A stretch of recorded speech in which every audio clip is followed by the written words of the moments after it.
It's like jumping from the pot into the fire. It's like jumping from the pot into the fire. It's like jumping from the pot into the fire. It's like jumping from the pot into the fire. But it's like jumping from the pot into the fire. It's like jumping from the pot into the fire. It's like jumping from the pot into the fire. It's like jumping from the pot into the fire. Between 1954 and 1974, the 20 years following the infamous landmark Supreme Court decision in Brown versus Board of Education, that 20 years from 54 to 74, Sister Frankie, America saw an explosion in private school and private school enrollment. That explosion in private school was the result of white parents taking their children out of the public school and putting them in private school because they didn't want them to be educated with black children. We have to keep in mind that one of the last institutions to desegregate in America, and we could argue, Sister Frankie, the institution that has still not desegregated in America is education. To this very day, 85% of African American children learn exclusively amongst themselves without any white children there. So education has never desegregated in America. The military has desegregated, public transportation has desegregated, college has desegregated, public school has not. But getting back to my point, because white parents ran to the suburbs, Sister Frankie, to escape having to tolerate their children learning in the same classroom with black children, when the black parent puts their child in a suburban school or a private school, they don't understand that your child is more likely to be discriminated against.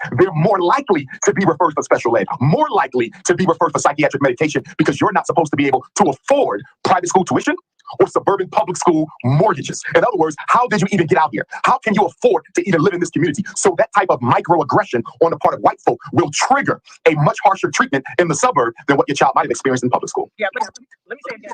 Your thought around Brown Board of Education was I believe that the purpose of Brown versus Board of Education was to integrate public school, not for the benefit of black children, but for the ability of the American power structure to more effectively control what black children were being taught. In other words, the schools desegregated to dumb down the black child. Sister Frankie, we have to keep in mind, before we could go to school with white kids, we invented the gas mask. Before we could go to school with white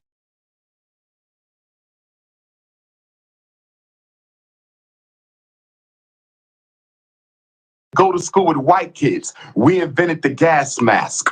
Before we could go to school with white kids, to dumb down what black children were being taught. In other words, the schools desegregated to dumb down the black child. Sister Frankie, we have to keep in mind, before we could go to school with white kids, we invented the gas mask. Before we could go to school with white kids, we invented the stoplight. Before we could go to school with white children, we invented the refrigerated truck. We invented the cell phone, the internet, the helicopter. The black child was inventing things in that segregated, dilapidated, one-room schoolhouse.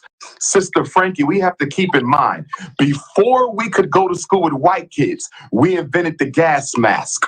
Before we could go to school with white kids, we invented the stoplight. Before we could go to school with white children, we invented the refrigerated truck. We invented the cell phone, the internet, the helicopter. The black child was inventing things in that segregated, dilapidated, one-room schoolhouse that white children were not even thinking about. So,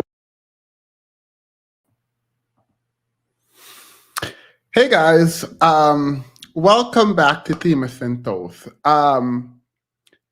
I don't like intellectual dishonesty, right?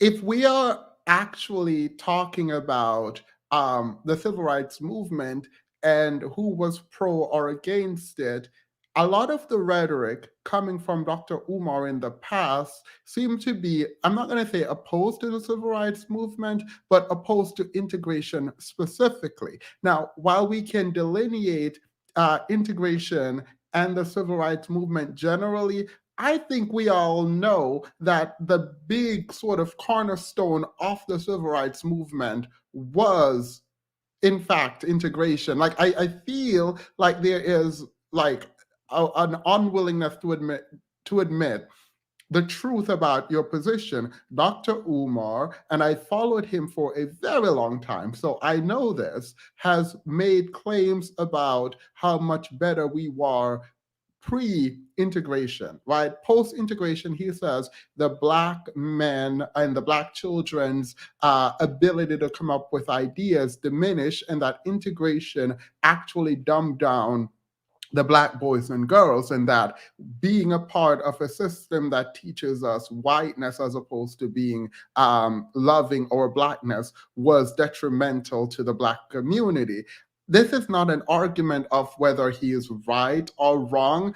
I'm just saying it seems like he's being inconsistent. That's all I'm gonna say on that front for now, before we get into this video. So I'm going to put that on the side for now. If you um, if you are supposed to be on, I sent you the invitation. So if you are here, I'm not going to call anyone name, but please check your email quickly because you should have the link to come on. I'm going to open the panel in a bit. I do have a meeting at 6 o'clock with the moderator, so that part. But please check your email. I see that a lot of people have sent me clips with what's his name? Ray J and Kanye going off at Kim Kardashian. I'm gonna just come out and say I don't care. I don't care. All these people are doing is they're whining and crying about playing a game that they got defeated in. They got used and discarded, Ray J and Kanye, respectively, and other kinds of people got used and discarded. It is what it is. I don't care. Kim Kardashian and her family won for now. And I don't care. I feel like going to buy something from Skims. Is that Kim's brand? Skims?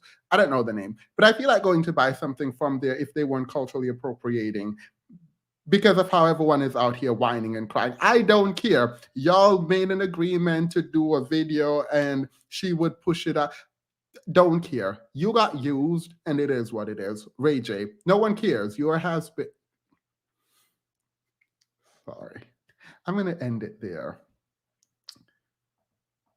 Hey, Sim. Hey, I'm like so glad, and I'm not surprised either that you went and found that clip. I am not surprised that you went and found the clip. I'm not. No, the reason is I just I heard it before and I've heard many other too, by the way. And so I was like, wait, is he actually saying he never said this? Like maybe I'm confused. Maybe like I'm just misinterpreting what is happening. So yes, night after I've been looking for this for a while and I found it. Yeah, I know he said it. I just wasn't. I think he actually said it on Hidden Colors too.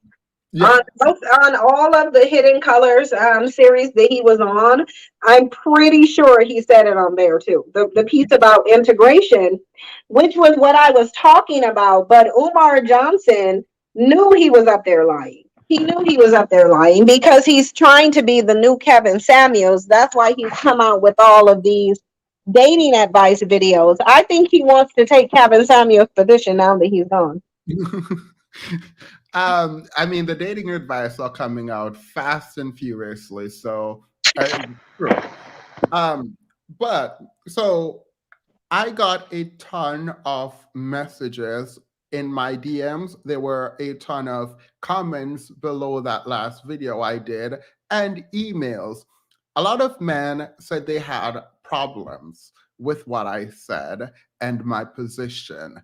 And I'm telling you, the men who told me they had problems, that they said they couldn't be here at 6, but anytime before 6 would work. So I changed my live stream time to in the day so that I could allow for all the men with problems who wrote dissertations in that comment section, who messaged me to come up and explain the war on Black men.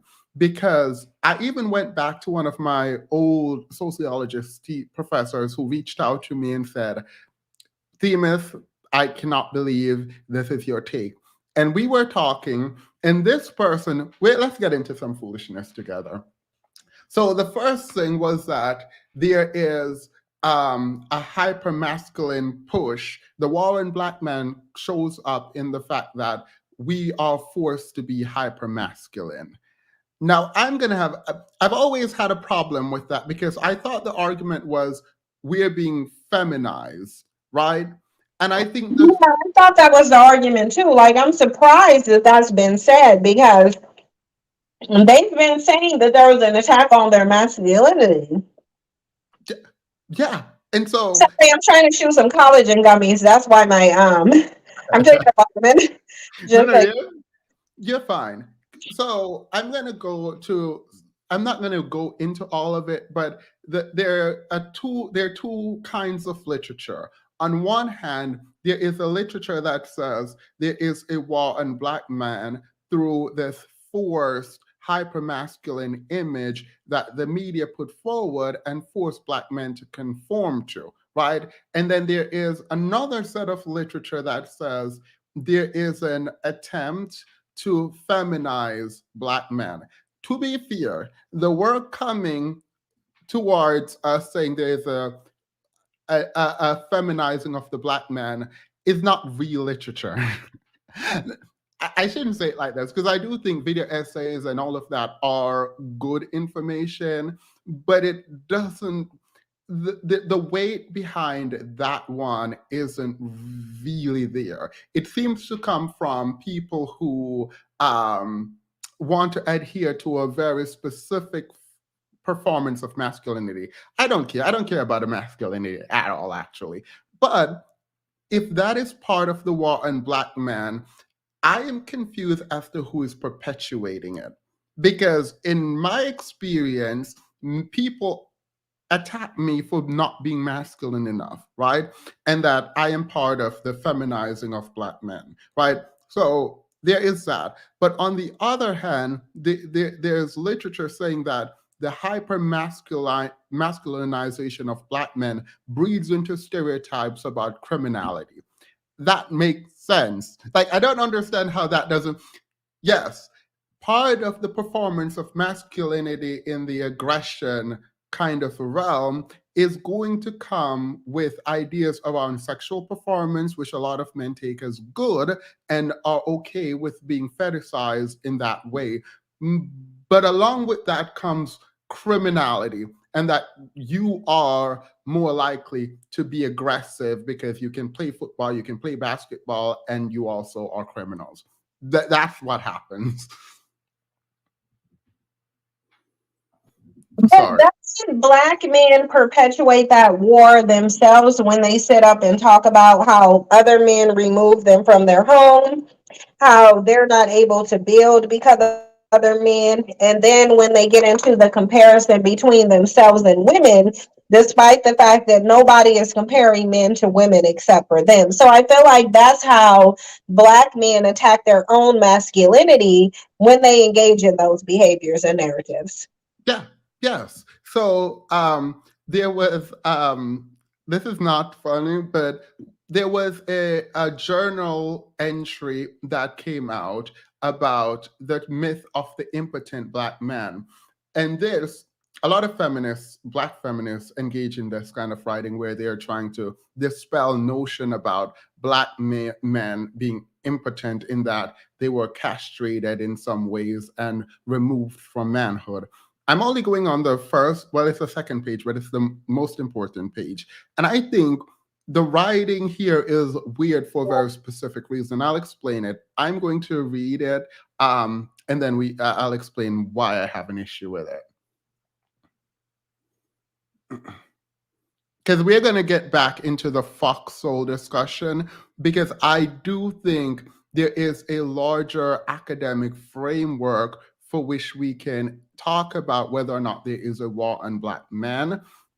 You're not going to convince me that the war on black men is a catch-all for you to escape accountability when there is an issue, right? Whenever there's an issue, you don't just get to say, "Oh, it's by Robert Staples." I don't know who asked, but you don't get to say, "Oh, I can't do this because there's a war on black men." No, you're going to have to define the war on black men and how it's preventing, how it's causing us to kill each other and leave our families, not get employed, and in the criminal justice aspect, I will let that slide because I can define that on my own. I don't need the help explaining that. You know what I noticed? Because I actually really want to know what your perspective of the panel was, but and that's because I know you would have been more qualified than any of us really to sit up there and talk about stuff, to be honest. But I mean, I mean, we can skip this for 2 seconds because the hypermasculinity part can wait. Um, is there a war on black men? I would not say yes in the most direct sense of the word. I think there are systemic issues that disproportionately affects black men, particularly in the criminal justice system.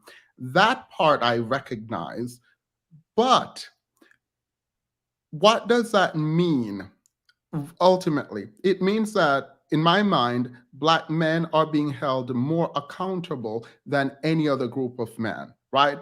But yeah, would I want us to not be held accountable? No, that's not the answer. I would want other groups of men to be held accountable also. So it is a really fascinating place to be. My professor, Butler, wrote a book called Chokehold, right?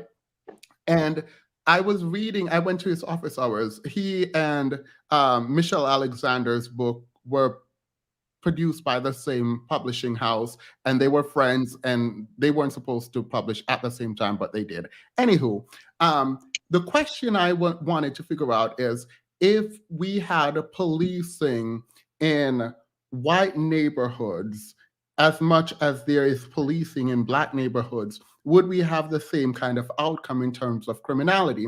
And he very quickly said yes. Obviously, that would happen. But then I stopped him and I was like, but how can you be sure? Because if the literature says that crime runs with poverty, it doesn't make sense that in areas where there's not a ton of poverty that there would also be crime. So the fact that you answered it very obviously yes seems to be problematic for me.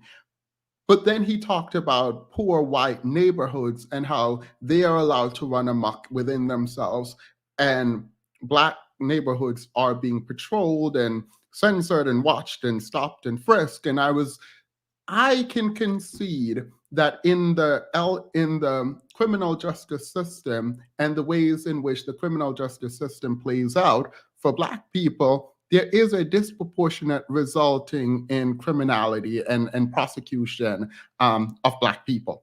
I get that, and that's not just black men. That does include black women, but black men disproportionately. We make up 13 to 14% of the US population, but almost 40% of people incarcerated. No one is going to convince me that's not a problem.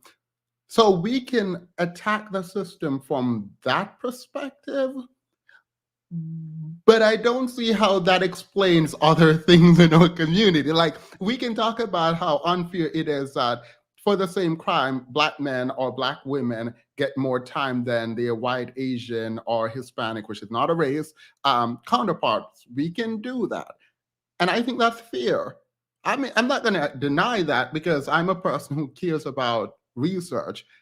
But you're going to have to explain to me how that explains absent fatherhood rate. You're going to have to explain to me how that explains lack of academic achievement. You're going to have to explain to me how that explains us killing each other, the black femicide rate. That exists does not excuse the bad behavior. And that's my position. yeah, I wanted Umar Johnson to bridge the gap between the 1967 Colonel Commission and black men not doing anything in 2022, because it's like, even in the context of him saying, well, we have to understand the history in order to understand the present. Okay, cool. So tell me how the 1967 Colonel Commission report is affecting black men in 2022. Like, you don't get to just mention it and not bridge the gap. But I think that his goal wasn't to bridge the gap, it was to go Deflect. against what I'm saying, although he actually agrees with what I'm saying. Yeah, well, I mean, that's kind of the odd thing that I didn't fully get in the discussion. First and foremost, let's break down the discussion somewhat. The two men on the panel seem to be diametrically opposed, and I don't know if they realized that they weren't in sync. One is essentially saying the Black community is good and they're doing well and there's a lot of building happening and only a few Black men are behaving poorly. The other is saying, look to the research and you will know that crime run with poverty. We are impoverished and we are doing poorly, right? Those two things are inconsistent.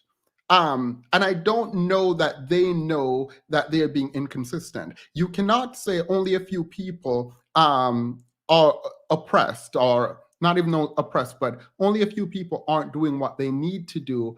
On one hand, but on the other, there is oppression and there is a war on Black men. If there is a war on Black men, but only a few are doing poorly, then Black men are winning the war, right? Like the ultimate conclusion is that we're doing well. That's what I got from the lower. I mean, they talked about how there is no safety net and all of that, but ultimately, if only a few of us are doing poorly, then yay, we Yeah, win. you don't need safety nets. That's the thing. You don't need safety nets if the majority of the people in your community are fine.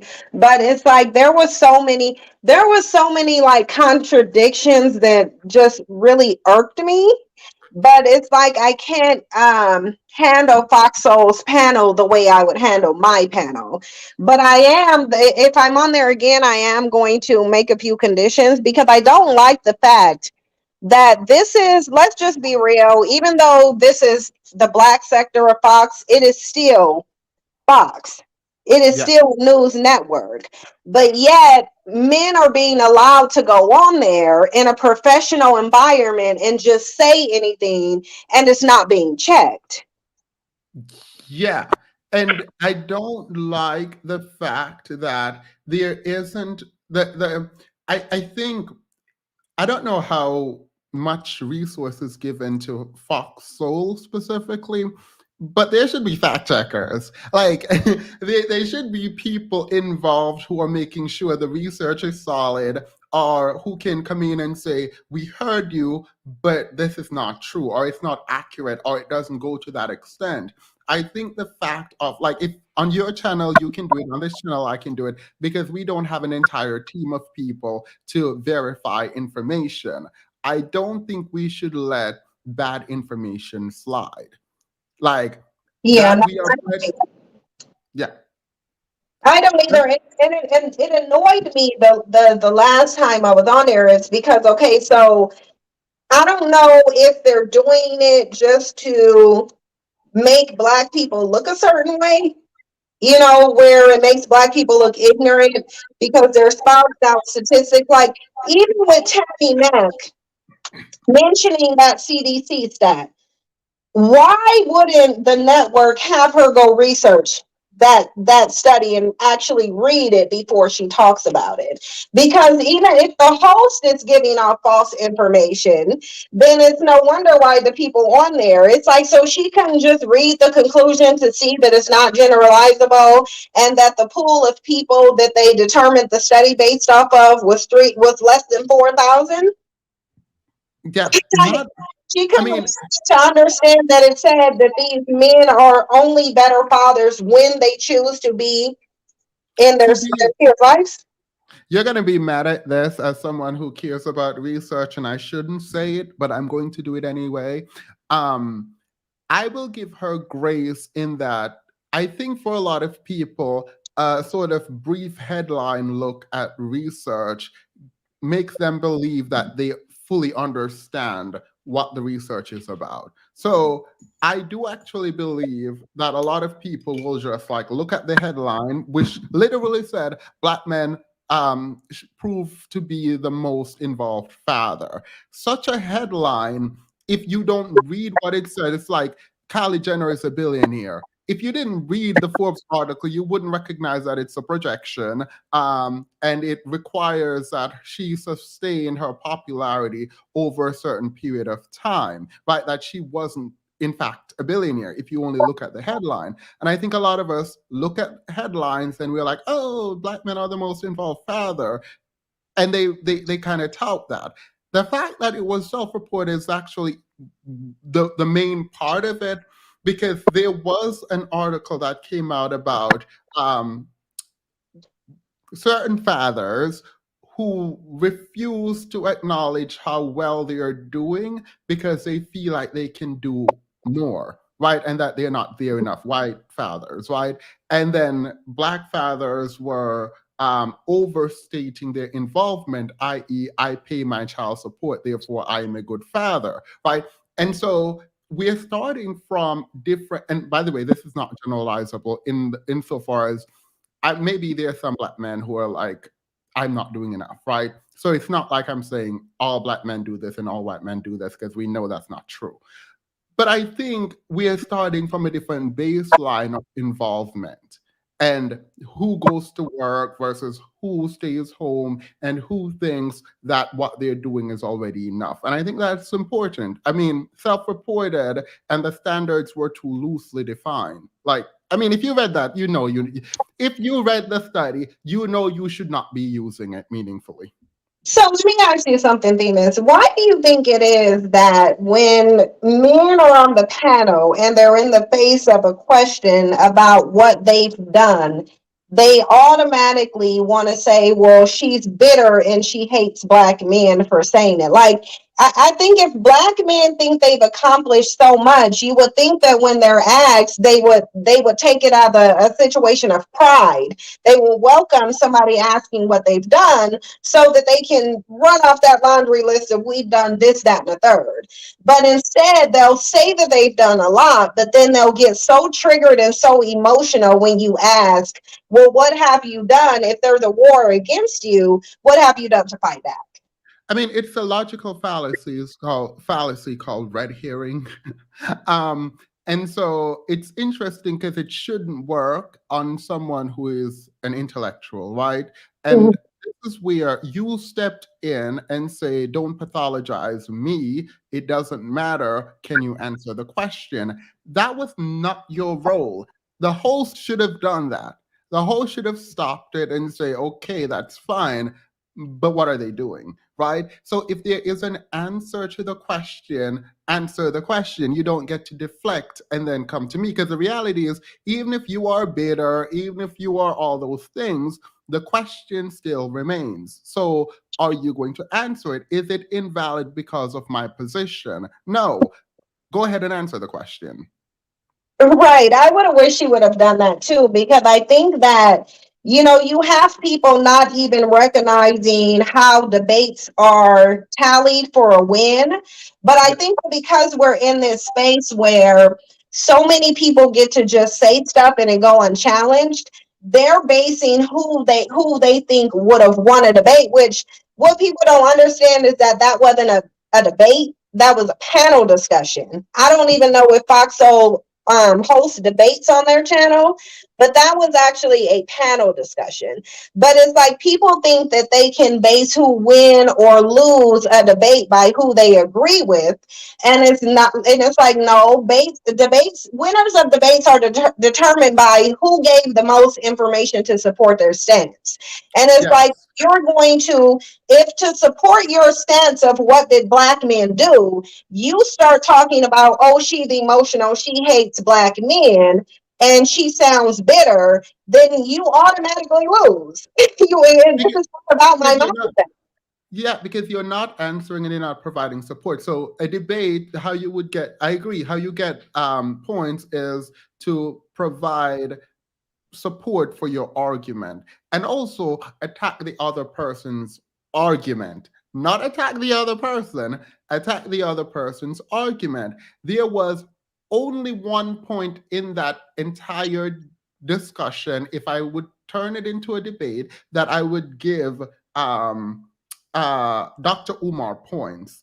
When he said black men with a master's degree was not being called back at the rate that a white man with a felony was called back for a job interview. He got points there, unless the follow-up was who were they being called back by?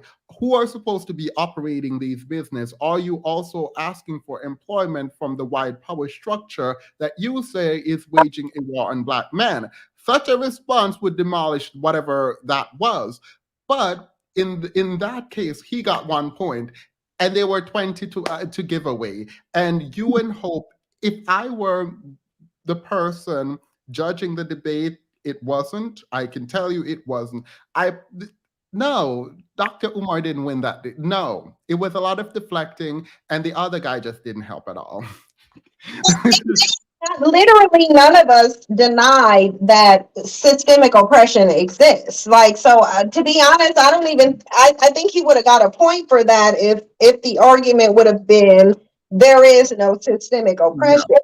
But I think we've all recognized that yes, there are systemic oppressions, but number one, you forced your way into integrating into that systemic oppression, and you've done nothing to counter it.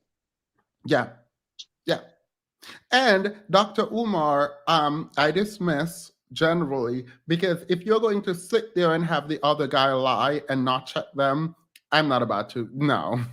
Hyphen, love you. You won. You have them shook. Yeah, I think, I mean, to be fair, you and that other lady, Hope, right? You and Hope, I think did a great job.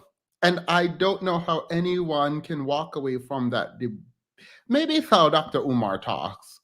Maybe that's it. Maybe he lulls people into believing he's winning or saying something, because that you cannot deny that. You cannot say there's a war on black men and then say only a few of us are doing bad things and we're building. To say that is to dismiss that there is a war, or you're saying we're winning the war.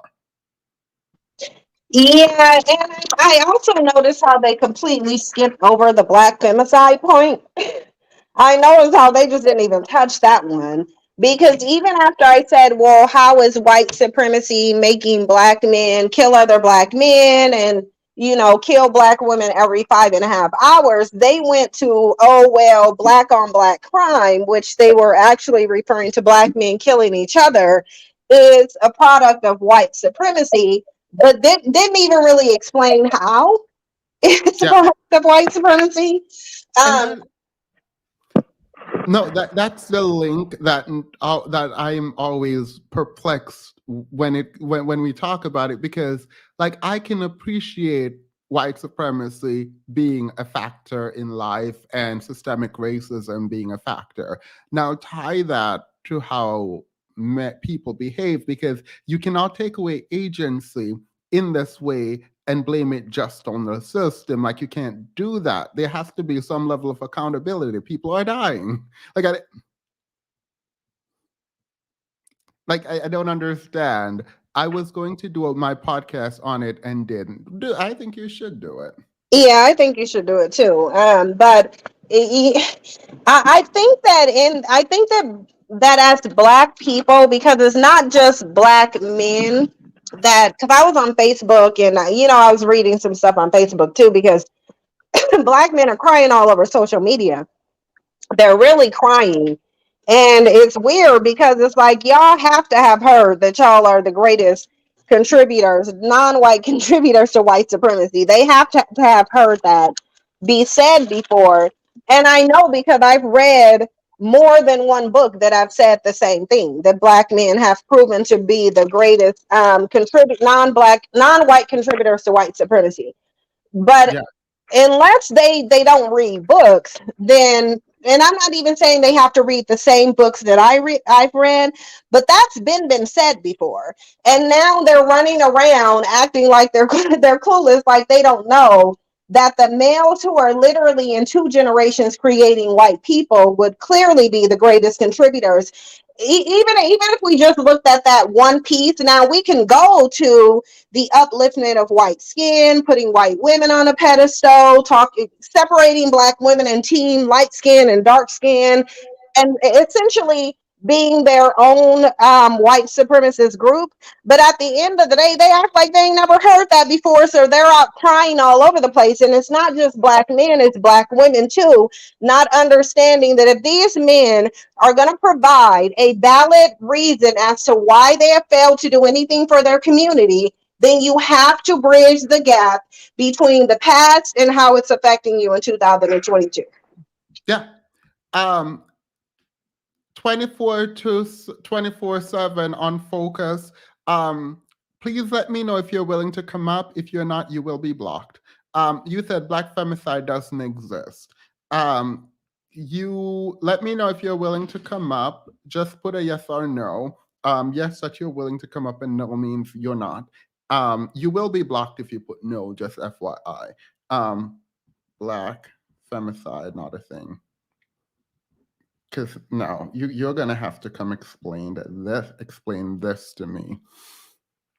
Yeah. So I mean, Themis. So Themis, do you agree that black male babies should be you don't get to sit in the comment and ask me question. The rock girl, yeah, when I'm ready to read the thing, you can come read it. This is only for 24/7. If you do not come on now, you're going to be blocked. This is only I'm going to remove anyone who comes on. This is only for that person. So yeah. Cynthia, you made Umar look so bad. He finally installed that HVAC system in the school. Wait, did he? Did he? I need to keep looking at that. Thank you, Getting Lucky in Kentucky. Did you hear about this? You're muted, by the way. Oh, what was that? I'm sorry. I walked out of the room to look for something. Did you? Is it true that the HVAC system is now installed? I don't know. I have no idea. I heard some for Umar's school. I heard somebody say that, but I don't know. Umar don't come report back to me on what he may or may not have done. I don't know. I do find it interesting that he was doing the panel discussion from a school that he's yet to open yet. I don't understand that. But the thing is, Umar is an example of why there's a problem. Because Umar has been taking in hundreds of thousands of dollars in donations for at least what 10 to 15 years and still ain't built no school, still ain't open no school. Wait, exactly. Wait, 24/7. Please block 24/7 now, because I'm not about to sit here and wait for someone else. By the way, let me address also all the people who reached out to me. I'm kind of annoyed, and I'm done tailoring my content around people wanting to provide more context. The whole point ultimately is for people to be able to come up here and have discussions, right? So when I privately send you the link on Facebook, when I email the link to you and I tell all of you, hey, y'all can all come up together separately, I don't care. Come up and explain yourself. And you don't, I'm going to say this might be one of the last times I do this, because it honestly just feels like y'all are upset, emotionally upset, that is, cannot regulate that emotion, but can't even articulate why you're mad. So I don't know why you're mad. I no longer care about you being upset, because I gave you an opportunity to come forward and let us know why you were upset, and you just decided not to. So it is what it is. The Rock Girl, when we start reading, I didn't read that. He made a video. He made a video saying that he installed the HVAC. I cannot wait for that school to open. Thank you. All right. So, do you want to play some more for the Fox Soul video, by the way? Yes, absolutely. All right.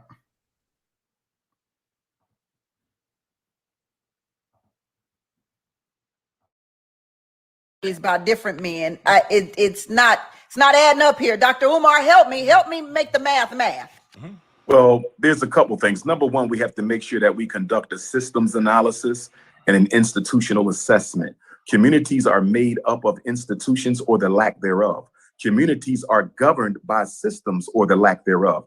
Let us be very clear about something. This fratricide, this black on black crime that so many of our brothers are engaging in, let us remember, Irish did the same thing. Italians did the same thing.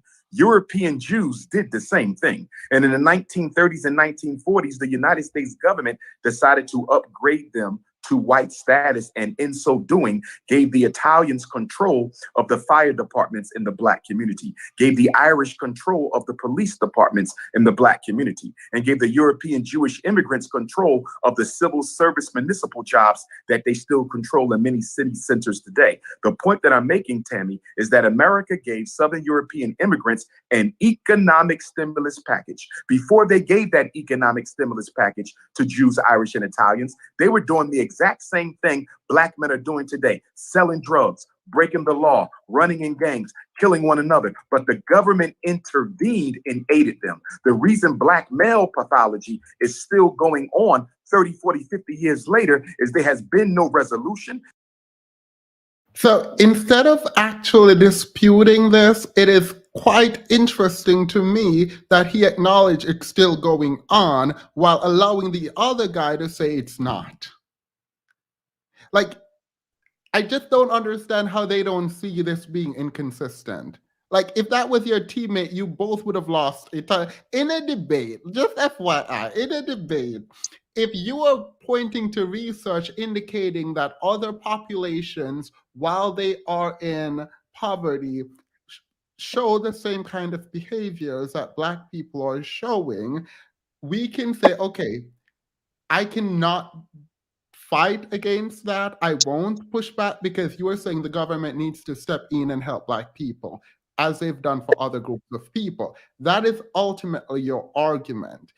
I don't have to dismantle that as a debater because your teammate is coming in and saying, oh, by the way, it's not a lot of us doing that. It's not real. We are really out here doing things. We're actually the breadwinner of our community.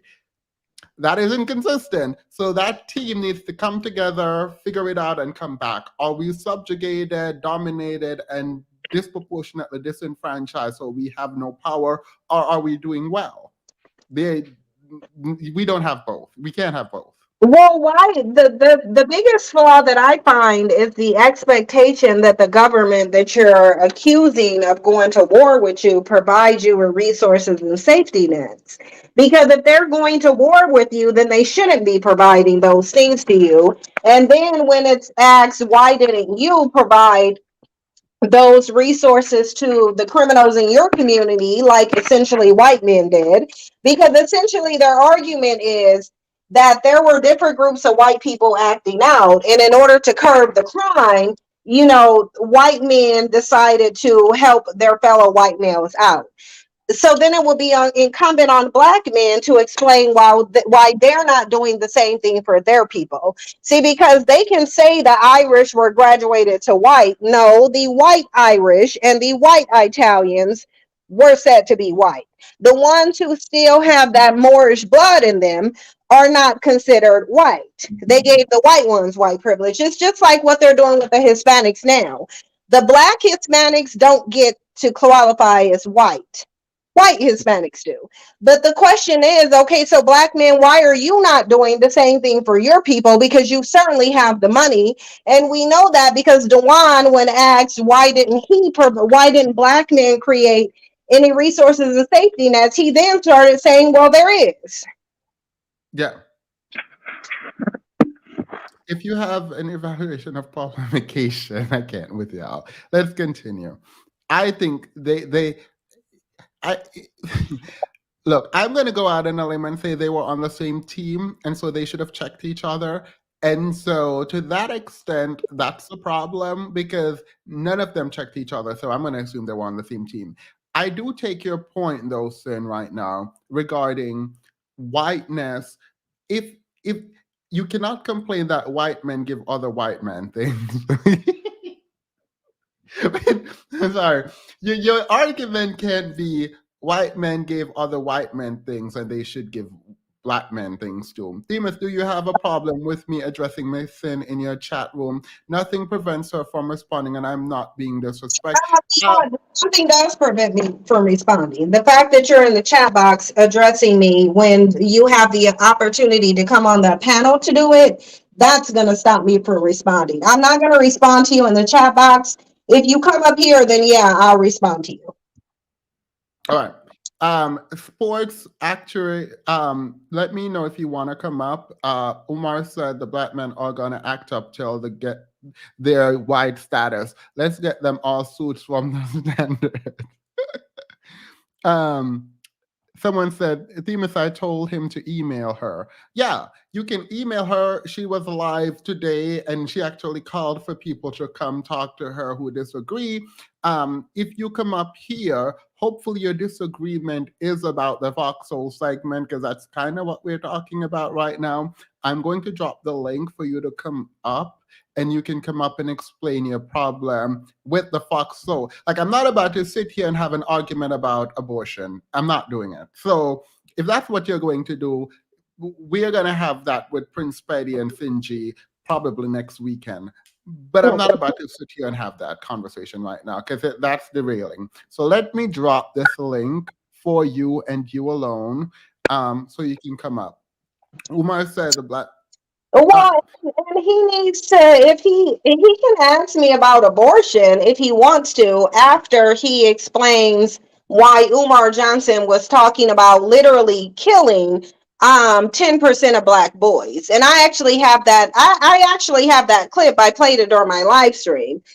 If yes, you I have a heard that. problem with what I'm saying, then you should probably have a problem. You should have more of a problem with what Umar Johnson is saying, because he's actually talking about putting black boys who are already alive to sleep permanently.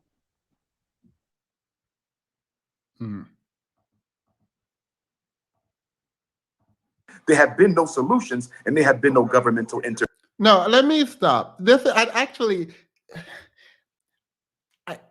I, I'm not a the content creation is very annoying to me because one of the things I really, really despise is people who cower down and hide. Like everyone have all this energy behind the scenes, behind the keyboard. Like it's not like we can do anything to you. So to the extent you have a problem, come up here and say it. I'm not about to read your dissertation when I know it wasn't proofread or that it literally has no substance. So I'm not about to sit there and waste my time. You can say quickly up here, we can talk about it, and then we might figure out something useful from it. But I'm not about to sit here and feel bad again, because I keep feeling bad that these people don't have enough time or don't get enough space to talk.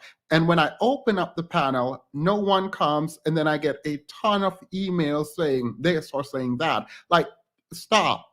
Please stop emailing me. Don't DM me. If you want to say something, come up here. If you do it again, I am going to block you, just as a general matter. I'm just going to start blocking you from Instagram and Twitter, and then I'm just not going to respond to your email because it's very annoying right now. Like, it's really annoying. Like, you're in the chat upset about something happening. We drop the link. You're asking if you can type things in the chat so we can respond. No, we're having a conversation. Come join or go home. That's so cowardly, and it's a problem because the thing is, when you have discussions with people, you foster understanding. So to me, I would think that if black men really have an issue, when we know they do, because they're crying like, listen, Themis, when I tell you they're crying all over Twitter, Facebook, and YouTube, they are crying. They're crying a lot. I Like mean, a lot. I mean, there's going to be, I think, a gaslighting to make you think you lost that debate because, or the discussion, which is really not a debate. Like, I agree with you on that. Because for to hold on to your self-esteem, you must have something. Like, you're gonna lie. Because at this point, no. Like, if you had a position, if you had a point, you could have come up here. So it is what it is. Yeah, and Uh, it's differently that as a man, you want to sit in the chat box and type when somebody is telling you, well, look, I'll talk to you. If you want to understand something, I'll try to help you understand. And I'm not gonna keep offering to try to help black men understand. I'm not gonna keep doing that because quite frankly, I think they don't want to understand. I really think they want to troll and gaslight because they feel like their meal ticket is walking away from them, which is black women. And I feel like that's the real issue, is that the they feel like their meal ticket is being threatened.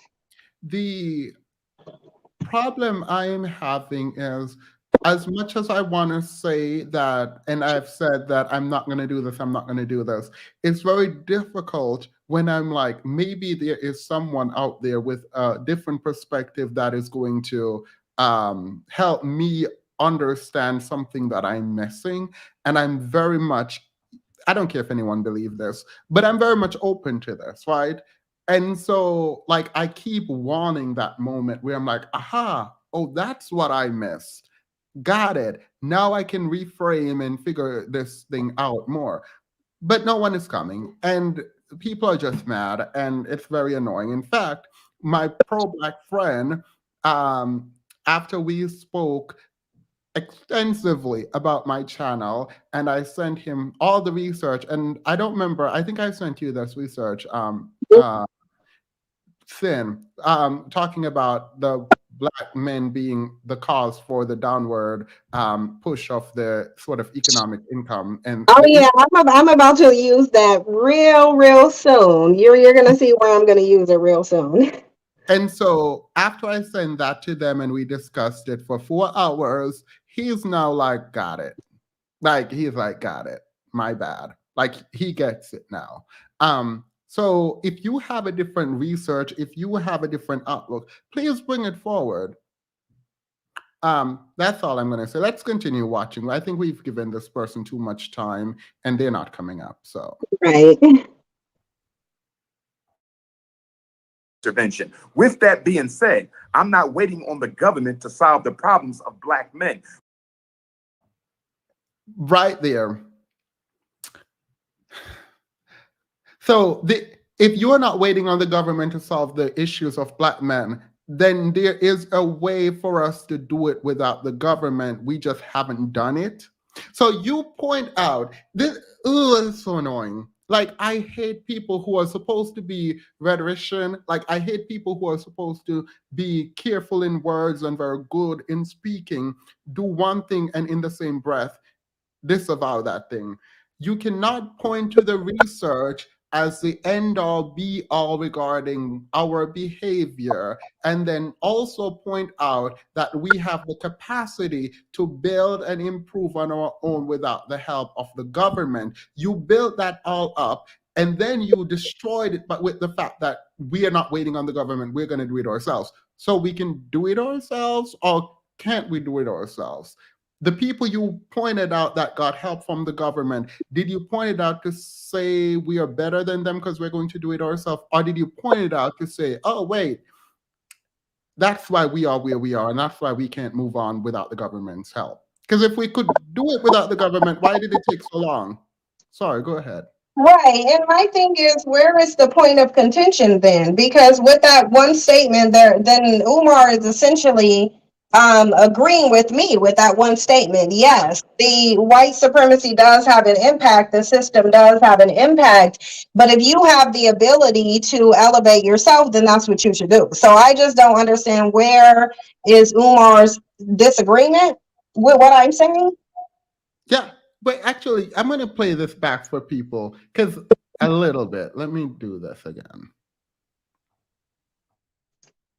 The United States government decided to upgrade them to white status, and in so doing, gave the Italians control of the fire departments in the Black community, gave the Irish control of the police departments in the Black community, and gave the European Jewish immigrants control of the civil service municipal jobs that they still control in many city centers today. The point that I'm making, Tammy, is that America gave Southern European immigrants an economic stimulus package. Before they gave that economic stimulus package to Jews, Irish, and Italians, they were doing the exact same thing Black men are doing today: selling drugs, breaking the law, running in gangs, killing one another. But the government intervened and aided them. The reason Black male pathology is still going on 30, 40, 50 years later is there has been no resolution, there have been no solutions, and there have been no governmental intervention. With that being said, I'm not waiting on the government to solve the problems of Black men. We as Black men have to unite, come together,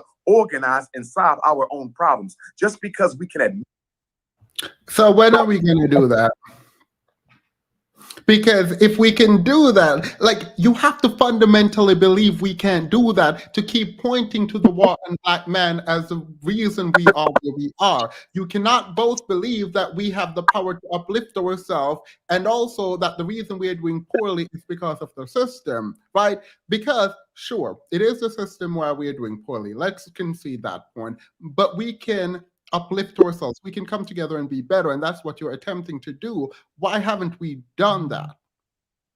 Right. And why is Umar calling me bitter and emotional when he's essentially saying the same thing? Yes, the system exists.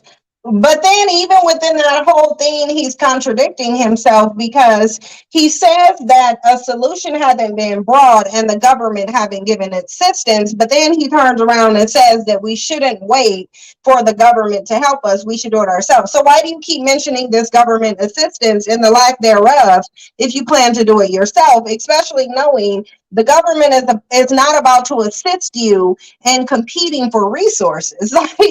Like I don't understand this expectation. Like it's almost like they don't understand that this is a capitalistic society where men are competing for capital and resources.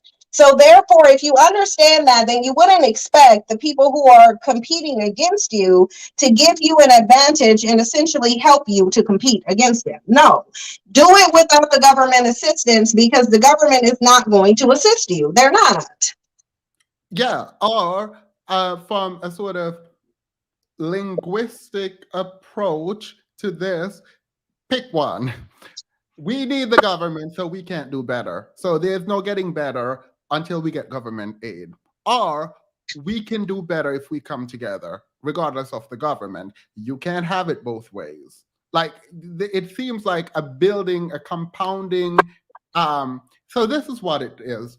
You compound excuses so that you can never be held accountable while you pretend to be upwardly mobile. Like you pretend that we're going to change something when we aren't. But if we fail, we can blame everything else and we never have to take responsibility ever because you've compounded the excuses. There is no way to get through to accountability when you have blocked it with so many excuses. That's what he did. The only reason you will point out any other groups of people and how the government has helped is to create an excuse. And then you say, but we're not going to wait. No, the but we're not going to wait. This misses all of that. I'm not about to use the all of those excuses if you're going to say, but we're going to do it ourselves. Oh, so wait, you can do it yourself. You can do it without the system. I'm gonna need you. We're gonna have to do it because you don't get both. You don't get to do both. You don't get to pretend like you have all the excuses in the world so you can't do it, but you're going to do it. Well, no. If you can't do it, you can't do it. If you can do it, then you can do it. But it's stupid anyways because you have black men right now, like literally right now, complaining that hip hop is being co-opted by white Hispanics and white Italians. But then you turn around as Umar Johnson and you ask for government assistance as if that's going to come without conditions. You're not going to have the government assisting you in anything and then they don't have control over it. So essentially, you would end up in the same position, which is the position of a lack of ownership, even if you did ask the government to help you. So it's silly to do that anyway. Yeah, Umar said you don't have power and you can't be upwardly mobile until you start owning things. So, in his own words, not on this panel, we need to own things. Now, the question I have is, do we actually need to own things? I actually think we should, but I don't think we can protect it. Like if you think there is a war on black men by the powers that be, we might want to like move to a different country or something because I don't think we have the capacity to protect anything that we build. So should we even build if we believe there's a war? I don't think they should, and I think based on the many times that they've said they can't build because I think even Dewan came up there talking about Black Wall Street, even though Black Wall Street was before the civil rights movement. So I don't even know why that was even mentioned. It's like, hey, but you had Black Wall Street when you were segregated, not when you were integrated. But even if that is the case, and Dewan sitting here talking the way he's talking, it's like you would it's the lack of foresight, the lack of planning, the lack of learning from history. Because if you think you got men of no color over here, you mentioned in Black Wall Street, talking about how Black Wall Street was burnt down, even though that was doing, that was doing segregation. Oh my God, I'm sorry, I just lost my train of thought. I got to regroup. No, Um, I mean, I was following, so hopefully this is where you were going.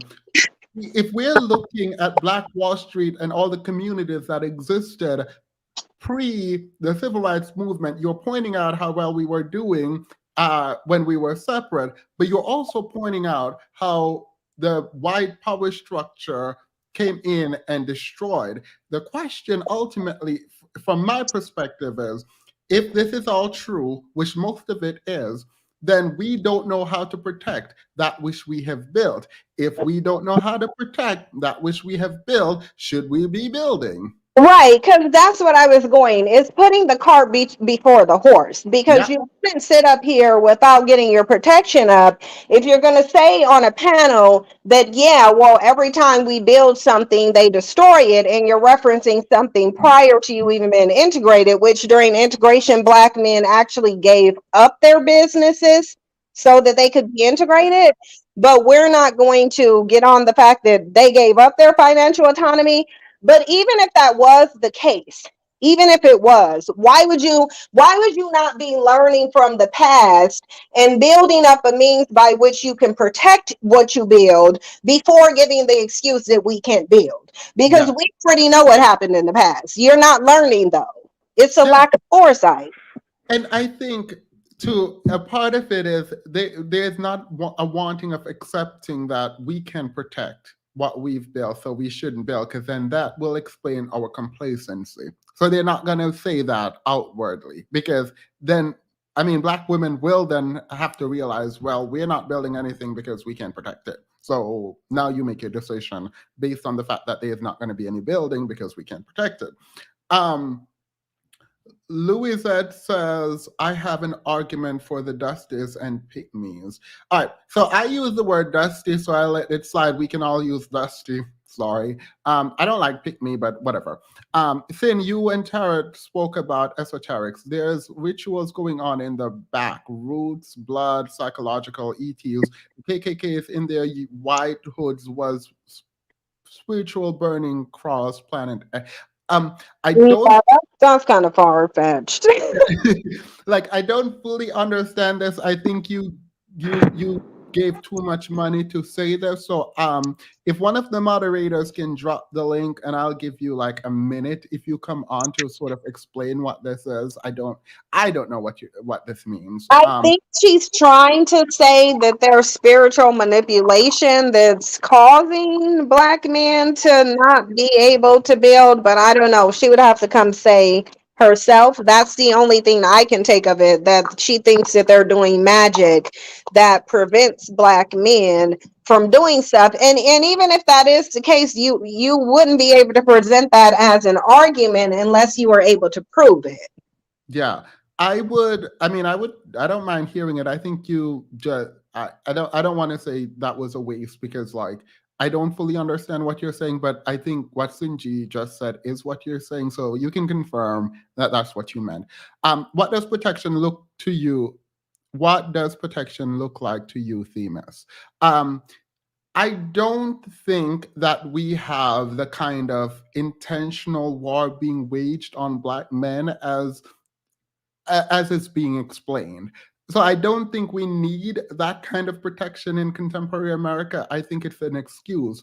My statement is if you believe there is a war, then that might explain why you're not building. And if you're not building, is it a problem of you not knowing how to protect that which you build? So I don't have to define protection because I don't necessarily think we need it currently. I think we start needing it if we start outshining other groups of people.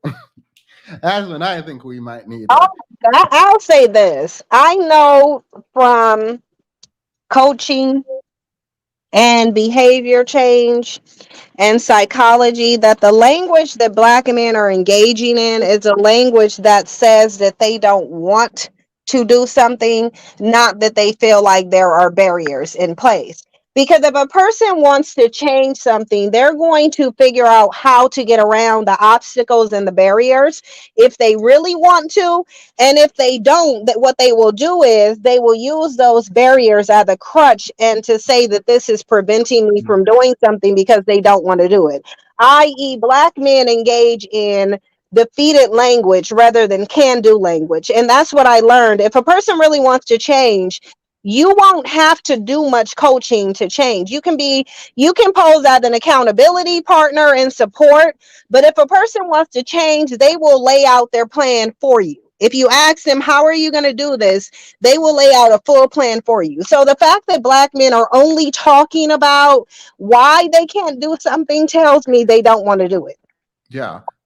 Yes, please. Can I explain by voice? Yeah. Can one of the moderators drop the link? And this is for you only to come up and explain. Gay black men are minority of black men. Gay black men do not speak for all black men. I don't think any one person speak for the majority. I think I'm not sure, Kay, but I think this is an attempt to dismiss black gay voices. I think that is inappropriate, particularly when black gay men are being killed by black men. Black gay men have black fathers who are heterosexual, cousins, brothers, and like black gay men are still a part of the community. So anyone who makes the argument that you cannot be gay and speak about black manhood is literally remedial. Like, I mean, I don't know if you're making this argument, but it feels that way to me. But I think it's a remedial approach. It is a remedial approach, and I don't even think you should respond to anybody who says something that dumb, because that person already knows that regardless to your sexual orientation, it's not going to strip you of your blackness. So therefore, if you are black, you are affected by what happens in the black community, regardless to your sexual orientation. Therefore, you have every right to talk about what happens in the black community. This Yeah. is why I don't say, I won't even tell black people who date interracially that they can't have an opinion. What I will say is you should probably try to figure out why your partner is giving birth to the people that you're complaining about and raising them, but whatever. I mean, I don't the whole point, like I don't answer people on YouTube, even in the comments, because I get a ton of comments and questions about all kinds of foolishness. The reality is, to the extent anyone has a problem in the comments with me, like I'm obviously accessible.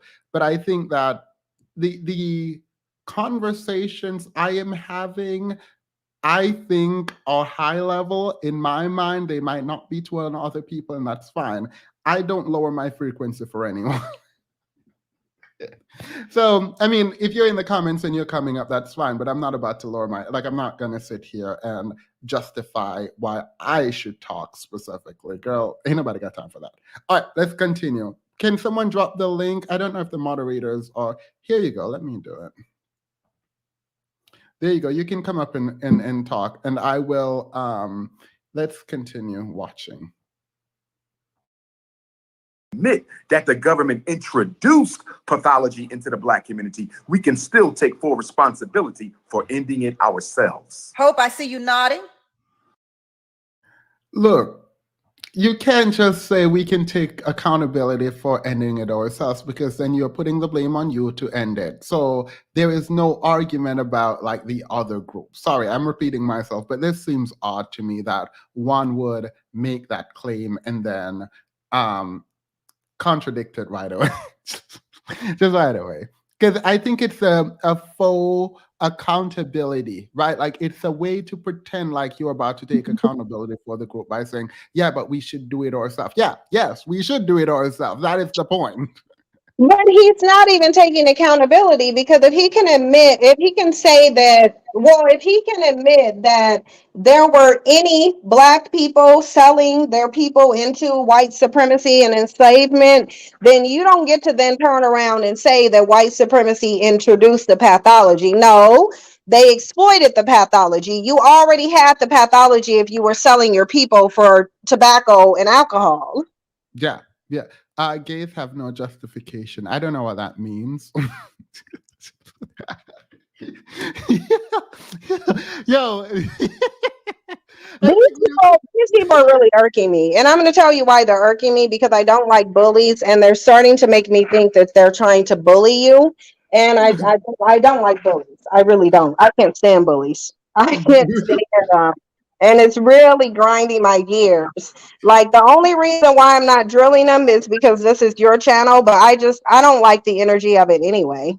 yeah, the thing is, I don't mind the energy of it because I think it's a drop in an ocean where the ripples do not even affect like the larger picture. And so I do recognize, and I'll give this to the homophobic people in the comments, right?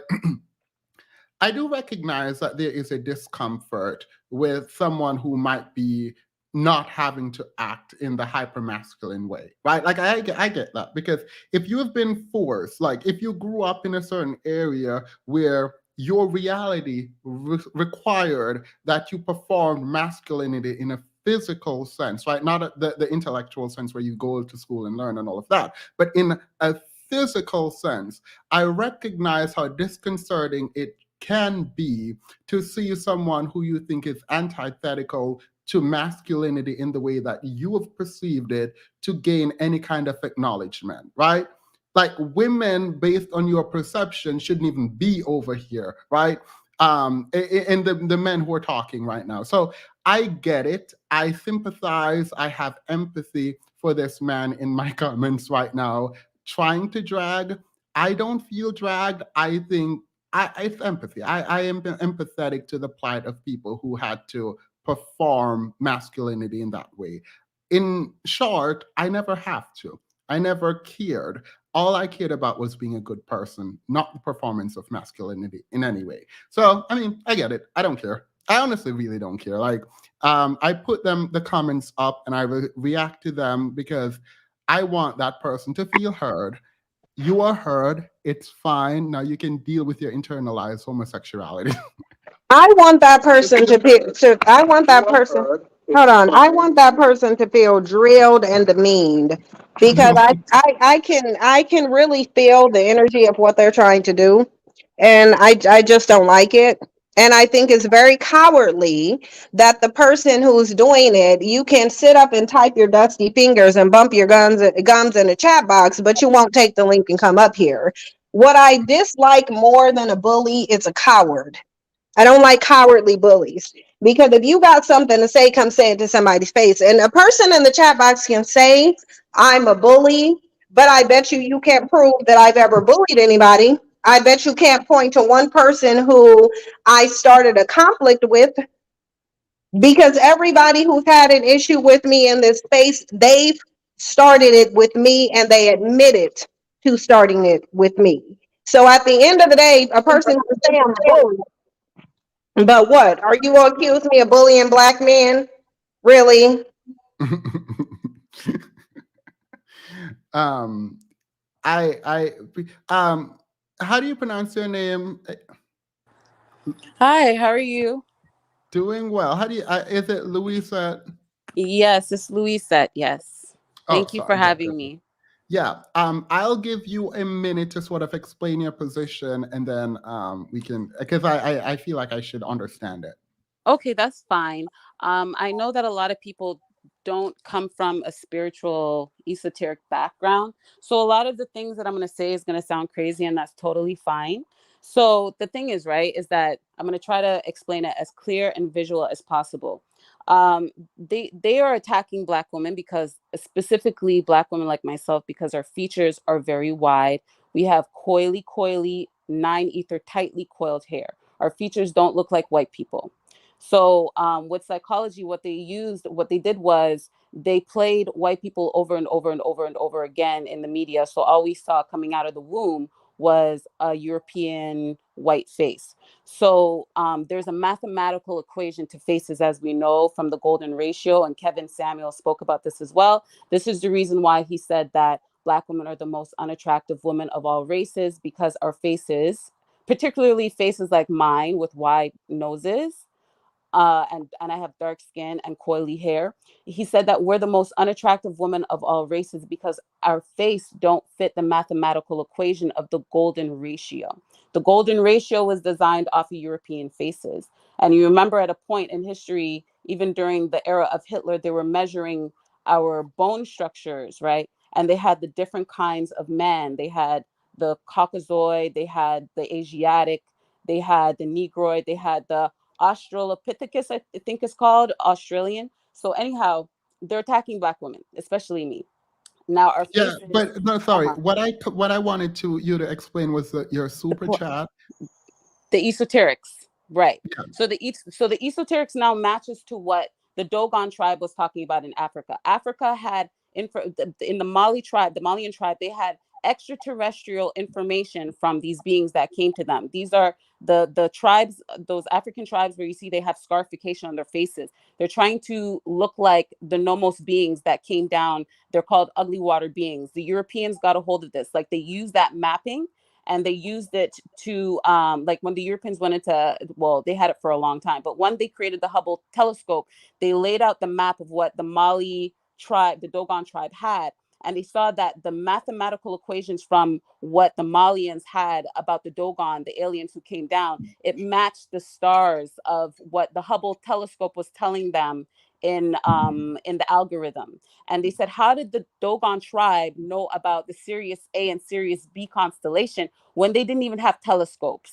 Okay, we're talking about really ancient Black tribes. Now they're using that magic, that quote unquote magic, that those rituals, like the KKKs, they weren't wearing white robes and burning crosses for no reason. Like there's a lot of esoteric spiritual stuff behind this. Now, this is not an excuse.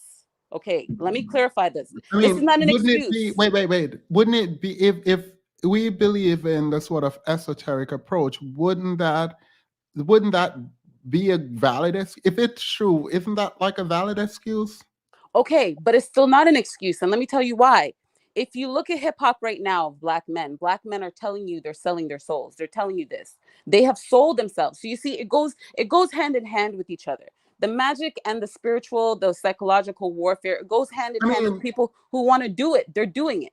They're my selling it in their music. grandmother. Wait, my grandmother, bless her soul, she's gone now, but she said for magic to take hold, you have to open yourself up to it in Yes. some regard. Yes. Yes.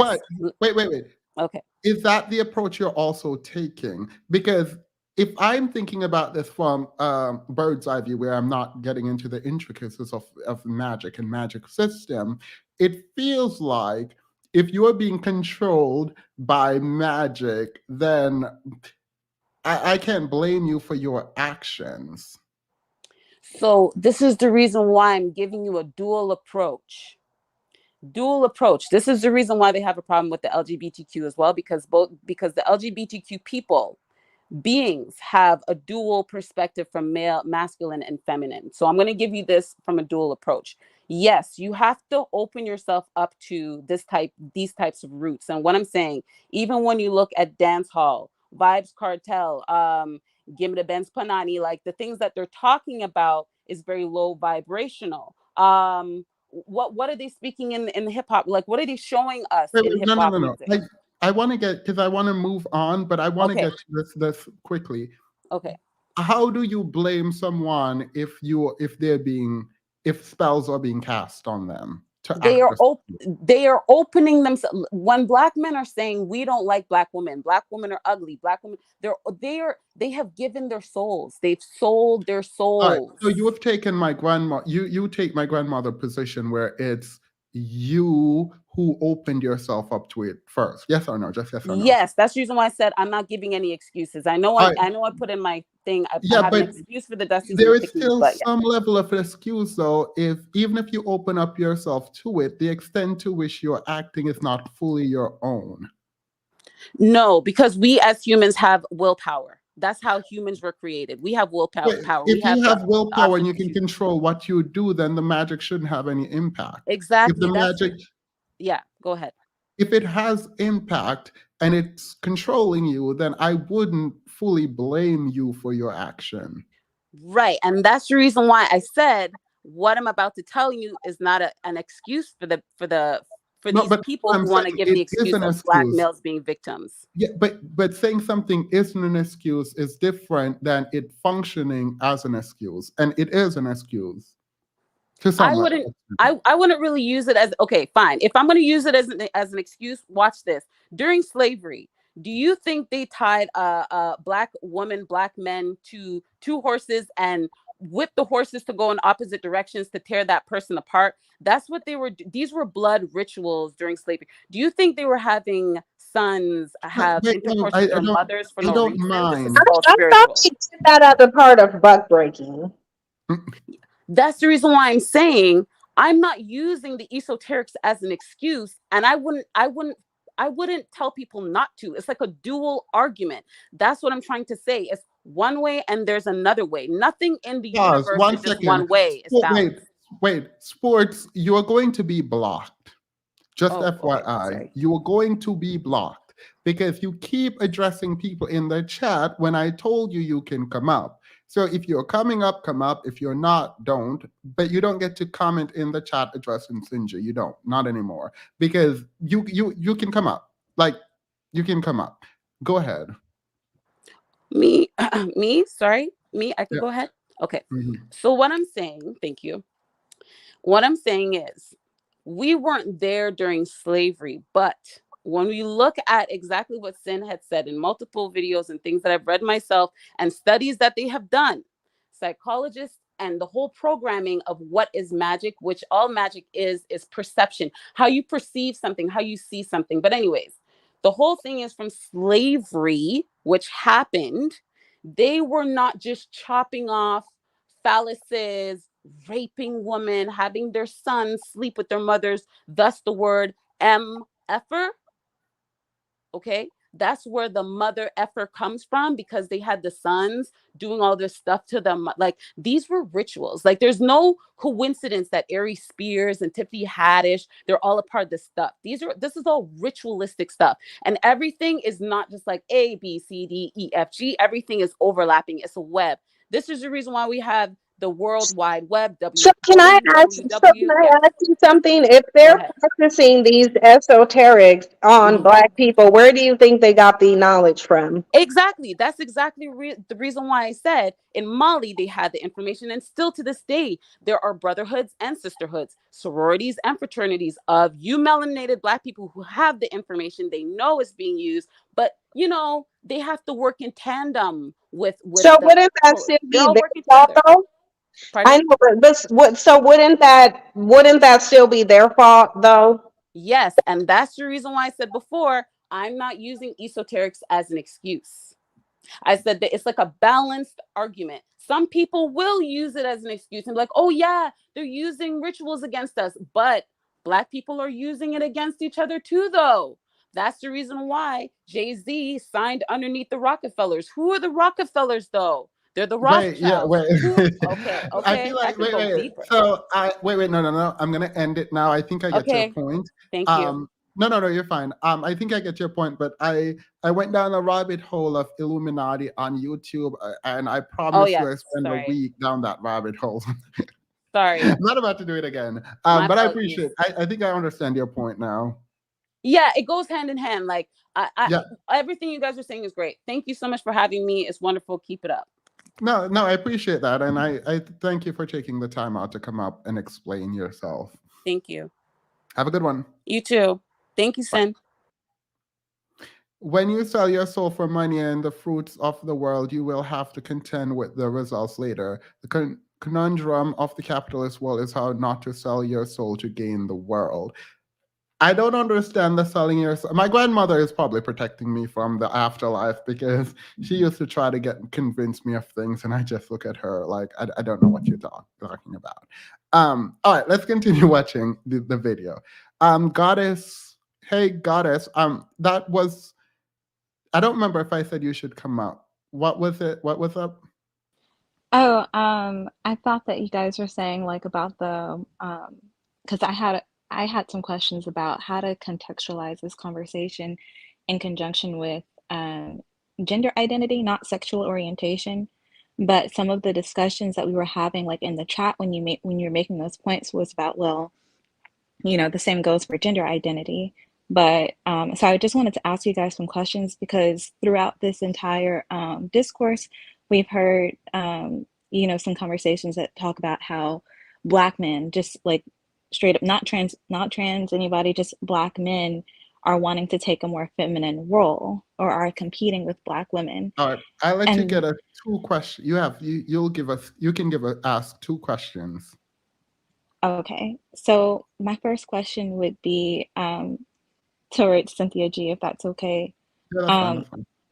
yeah, so how should we as Black women, those of us who are um, not born as women, like how should we contextualize trans Black women in this conversation about the war against Black men and how it's affecting us as Black women, when a lot of us, like in our local areas, are experiencing kind of the same levels of misogynoir from both groups. I don't think I understand the question, but maybe Cynthia does. Okay, say the question again. How should we as Black women contextualize or navigate around trans Black women when we're talking about how to move forward, or how to understand, the war on Black men and how it's affecting Black women? For example, Black men killing Black women every 5.5 hours.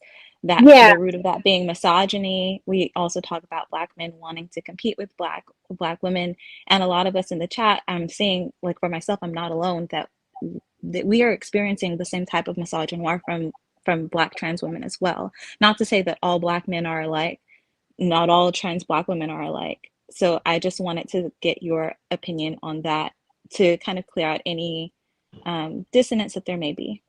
well, I think you will regard it the same way you regard Black men, because you have to understand that while there are some trans women who genuinely may, identify more as women and they'll go through the process, there are some men who are just doing it to escape manhood. They don't really like women. And you're going to have to judge by the mindset. You're going to have to judge by their mindset, just like you would with a Black man who is misogynistic. If you know that he's misogynistic, then you would clearly see that he's not an ally to you. So you would do that with trans women too, knowing that they transition for men. So many of them still think like men, like Hope, for example. When Irene played Hope's video, Hope is male minded. Even though she's Right, completely right. gone through Wait, wait, the wait. surgery, she thinks like a Black man. She thinks like one, especially when she did that response video. That was 100% Black man that I saw. By Not Black. the way, when I hear, I don't know, I didn't watch Hope's video, but I do know that there are women who also think like Black men. So, like, as a sort of general matter, Yes. and so that's important. I don't speak about trans issues ever really on here, because I actually don't understand any of it. Like, I put my ignorance out there. I don't Yeah, understand I don't trans. I don't understand it either. I just understand everything from the perspective of being a Black woman. So I'm just uh, like, is there something I'm missing? Yeah, can you? I don't understand it either. That's why the only way I can tell you to regard it is because here's the thing, I'm not going to argue with anybody's feelings. So whoever wants to feel the way they feel, they can feel the way they feel. I'm not going to argue with that. But I don't really understand it either. So the only thing I could say that you should judge it is the same way you would deal with a male identified Black woman, because there are a lot of misogynistic Black women too. They're heavily male identified. So the best way is maybe to just deal with it that way. But I don't understand it either. So Wait, wait, My wait, wait, second wait, wait, question, wait, wait, wait, wait. What? Orange Pill said. and he doesn't have a wife. He needs to stop. Wait, wait. Sorry. Angela says, me and the wife celebrating our 1 year anniversary this week, but thought I just come drop off a little appreciation to the best child on you. Period, Orange Pill. Happy anniversary, Orange Pill. I'm gonna say that to you. Happy anniversary. Goddess, you have one more question. Okay, yeah. Thank you. And thank you guys for your patience. That's really funny what Orange Pill said. My next question would be, I don't want to talk about uh, the topic of abortion or anything like that. So, but the reason I'm asking this is because I do follow both of your guys' content very closely, and try to recognize the truths in it and the parallels in it in my own life. So let me hurry up and get to the question. So when it comes to what Black women should do to maintain our like bodily autonomy, do you think that that this dynamic of men wanting to escape manhood by becoming trans women could ever pose a threat to that? To wait. Are you asking Finn? Yeah, for the most part, I'm asking Uh, Cynthia because Femi. this is stemming mostly from her talking points. But if you have something to contribute, that would be useful as well. I, Okay, ask me again because I didn't catch it.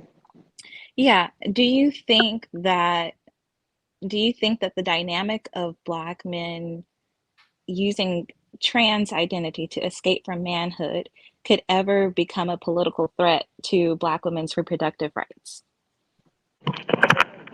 How could it when it's like they don't have the same reproductive ability as women do?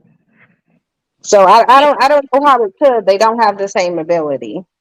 yeah, I'm just saying, so there are scientific advances that are being made that, like in research that is being done, transplants, things such as that, also finding other ways of synthetic fertilization, things such as that. So that's something that could possibly happen in the future.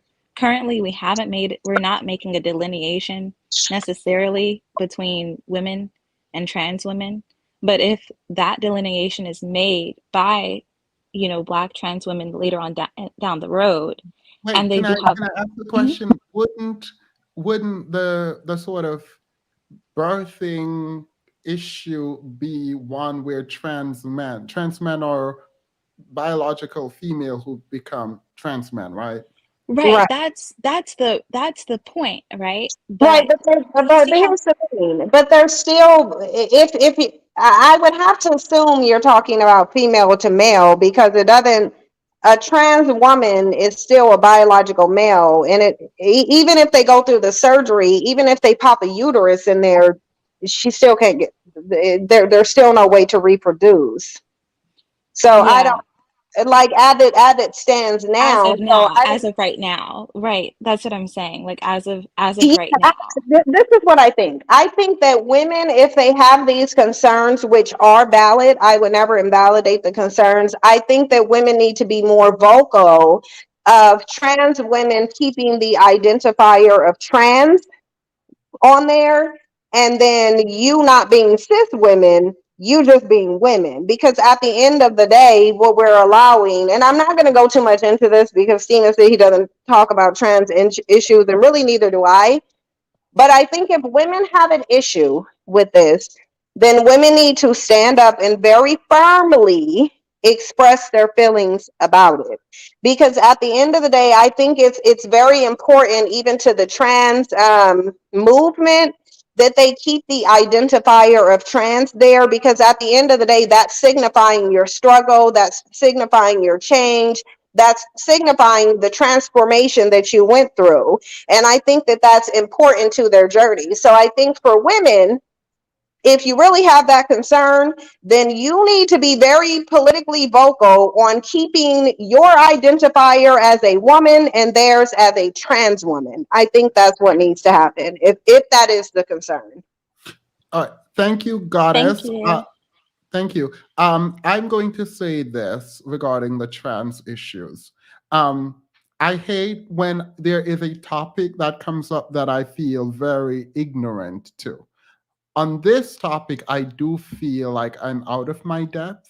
And so I'm extending an invitation to a trans woman out there in the world who thinks that they can speak on behalf of the trans community, or at least educate me, because no one person speaks on a community. If you feel like you have it in you to come and try to educate myself and the audience, please come forward. Not today. Email me and we will set up a discussion. Unfortunately, this is bad.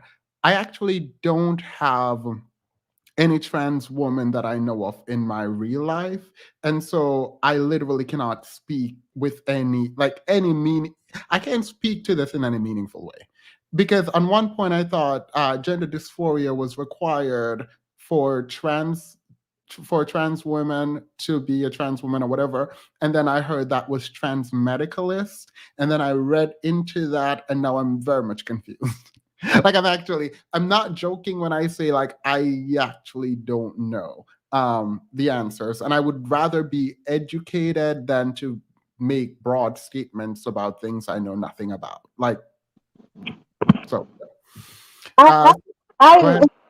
I tend to steer clear of the discussion too, because again, I'm not going to debate the validity of somebody's feelings, but I do think that I, I do think there's, and I'm trying to word this a certain way because of how sensitive YouTube is. But I'll just say this. I do think titles matter. I think titles are important. I think titles signify a certain journey or a process that you went through to get to where you got. Similar to how if there's Esquire next to Themis's name, then you know he went to law school, you know he had to meet certain qualifications. So that being said, I think that there needs to be a delineation between trans women and women because those titles mean something. They signify something. So that's all I'll say about it. I think the delineation needs to be there.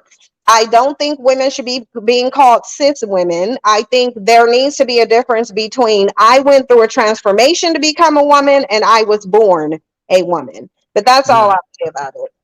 Thank you.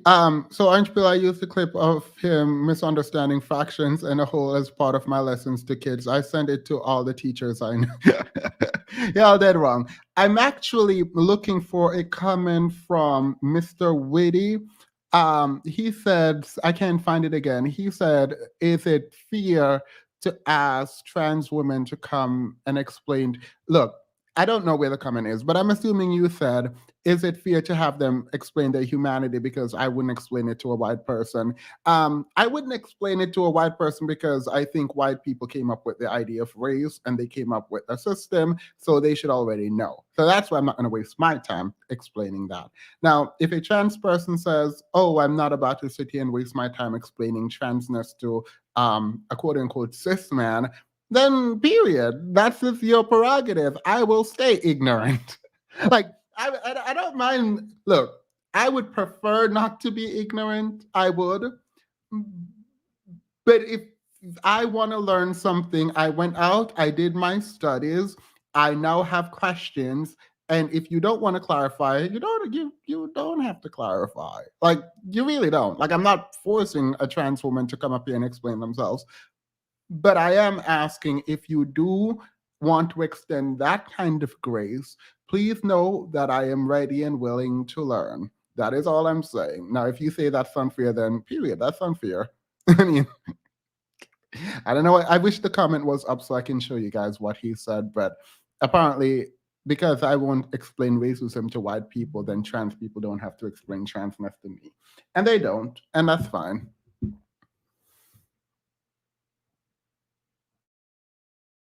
Yes, because I feel like when you can name all of these things so eloquently and so beautifully, and yet y'all still fail at being able to do these things after years and years and years and years and years of trying, where do we find a new solution? Because if you can't talk to each other, if the old men are scared of these new boys because they're a lot wilder than y'all were, because they're a lot more buck than y'all were, what ends up happening is I see that.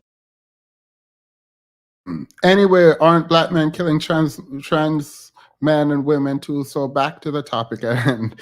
I'm being facetious, just asking to consider the other side of the coin. Oh, fair enough. I mean, I just want to know. So it is what it is. That a lot of y'all see these young boys, and instead of addressing them, y'all are afraid of them. And so you walk away and say, well, that's their generation's problem. And it can't just be that generation's problem. Like Sin has been continuously saying, if I have to just answer the question with a yes or no, my answer is no, because the war that we're fighting for Black men is the one that Black men are fighting within themselves. Is it about adjacency to whiteness? Is it about being able to assimilate to that white hand? Or is it really about the freedom of Black men in the Black family and the Black community? I like that question a lot, Hope. I want to hang on to that question. Dewan, if there is a war against Black men, what exactly is the war? The war is to disenfranchise Black men economically, because when you destabilize us economically, everything else is going to fall. We could take. If the war is to destabilize Black men economically, then is there a war? I mean, there wouldn't. I mean, the war would have been done. Like, I don't understand this claim. Anywho, I'm gonna continue, because if that was the war, then they've won, right? Like, this back to Maslow's hierarchy of needs, which Maslow didn't come up with, but that's who gets the credit for it. When you take away food, clothing, and shelter, everything on top is going to crumble. That's just human science. And what I'm hearing right now is people that are saying, ignore the science, ignore what's been proven for thousands of years, and let's just focus on these Black men. I don't care that everyone else has done it when they were in the same economic situation. I don't care the fact that Black men don't do this when they're sort of stable. Let's ignore all of. Did you hear that contradiction within the statement? The reluctance to, like, just take take it on fully. You don't say, when you move away the bottom part of the pyramid, everything else crumbles. Ignore the science that says when people are impoverished, they act this way, and then also say only a few are doing it. That is inconsistent. So the science would be inaccurate. What he just pointed out. Oh, people keep telling me to say this. Please like the video. If you do like the video, it helps with the algorithm. I think you can dislike too. I don't see the dislike, so feel free to dislike it if you don't like it. I think that's all. Like the video, please. Dislike it if you don't like it. That's that on that. But in the statement where he's attempting to rely on the evidence regarding the research and the literature around poverty, he's saying you should look to those things because they've been proven for thousands of years. What has been proven is that people in poverty act a certain way, by and large. You cannot say that and then also say only a few of us are doing it, because then the research would be inapplicable as it applies to Black people, because we are not consistent with the research if only a few of us are doing it. If we're mostly doing it, then you can rely on that. Like, you can rely on the research to say, yeah, most of us are doing this because of our state. You don't get to say, well, look to the research which says most of us will be acting this way, and then say, but most of us aren't. Then the research is inapplicable. Clear and simple.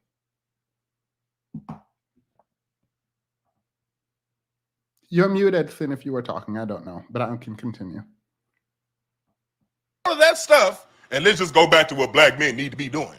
When you take away the bottom need of the pyramid, everything else is going to crumble. And what that Did you see what the issue was with him here?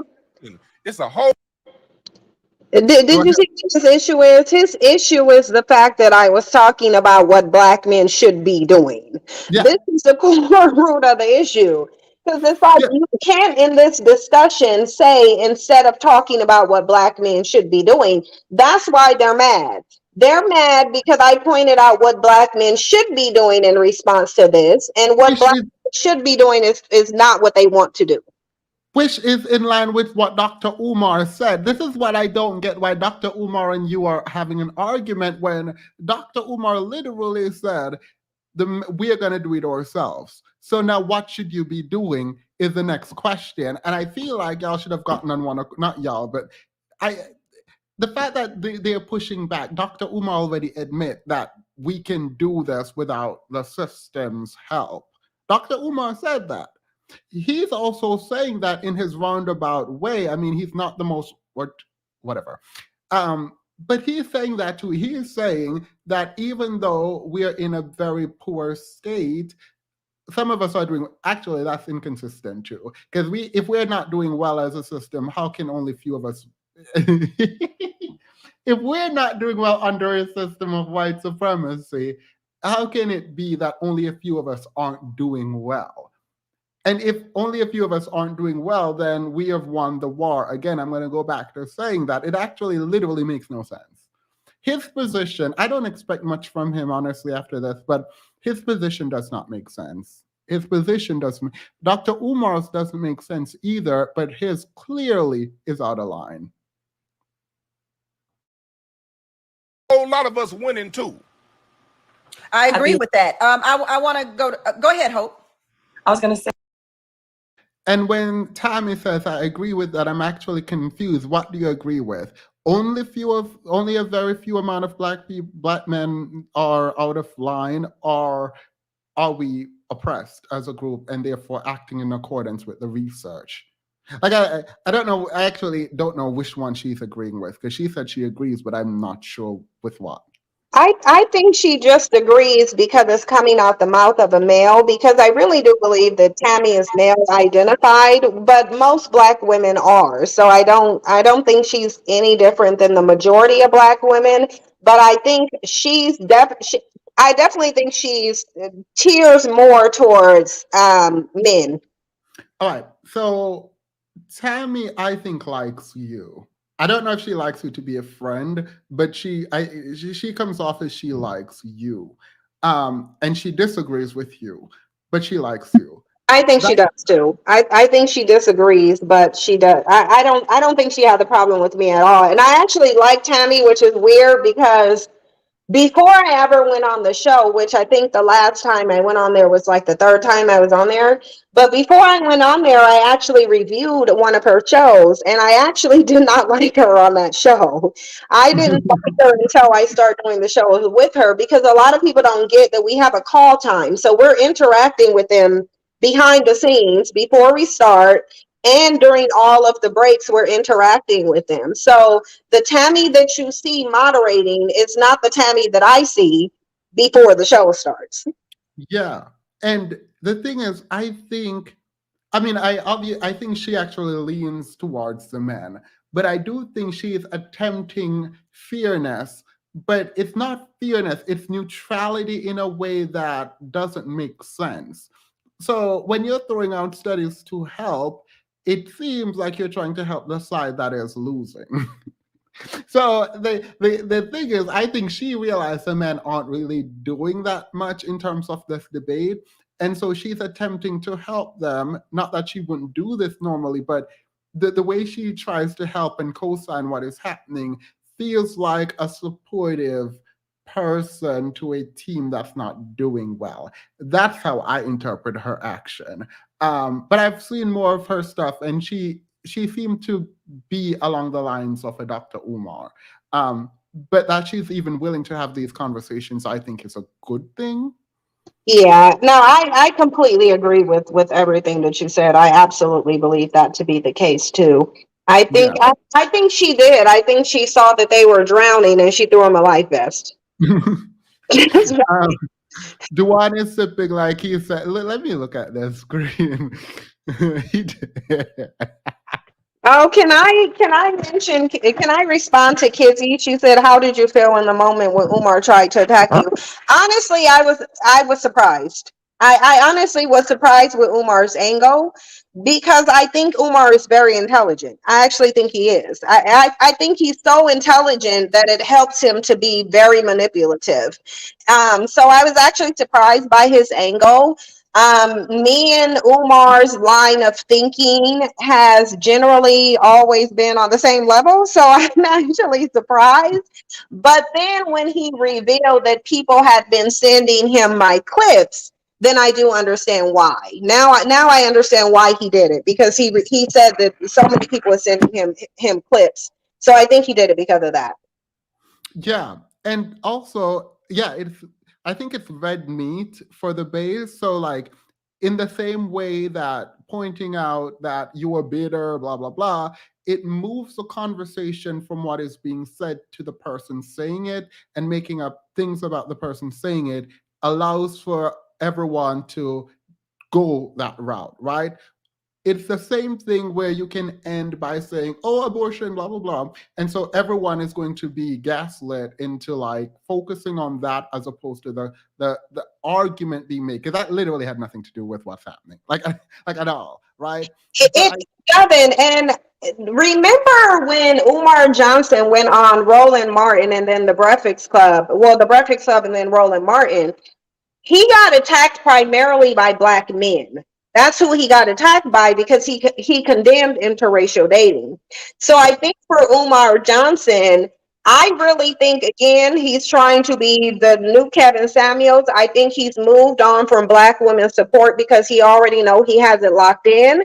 And I think that he's more concerned now with appeasing the black male populace. And that's why you've seen his content change to be more of a red pill tone and yeah. less of a collective community unification, because he's blaming black women for the snow bunny crisis, talking about how white women will support black men and see the potential in them. So I'm going to Which, need black which women to recognize when a black man is going in another direction after using you for support.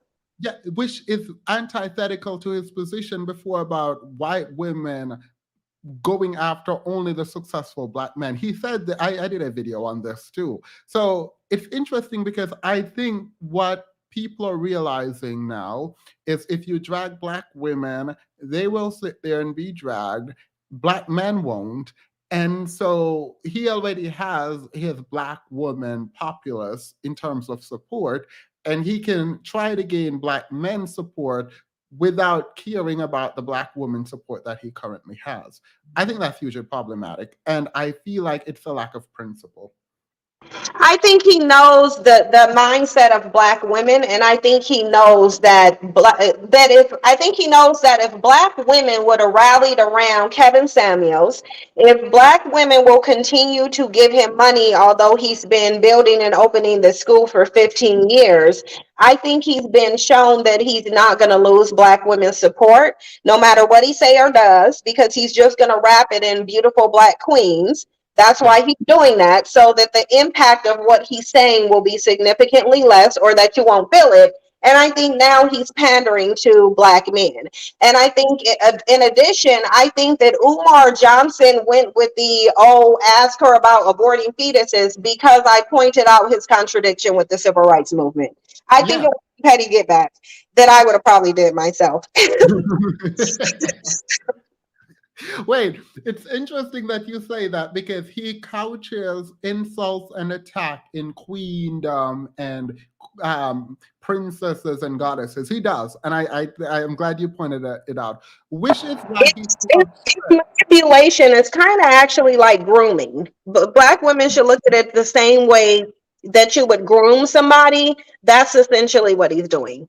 Yeah, which is I think it's actually quite fascinating now in retrospect after hearing that. I mean, I already knew it, but this is why he feels so disarmed that Hope was trans, because the way you talk to people should not have changed because that was a trans woman, and right, like it shouldn't have been, but it is because you were trying to be condescending, and now you look like an idiot in your mind because of the people you are serving, because you didn't know anything, right? Like you would refer to her as what, right? You what would you couldn't have done that, right? And I thought it would have actually been interesting. Though I'm kind of glad, the petty in me is kind of glad that he did not know that Hope was trans. And the reason is, I get to laugh at it in retrospect, but I think it would have been fascinating if he knew in terms of the conversation. I actually wanted to hear if the attack on masculinity would have come up. Like I actually wanted to hear what his, because then what would he say? The war on black men is internal.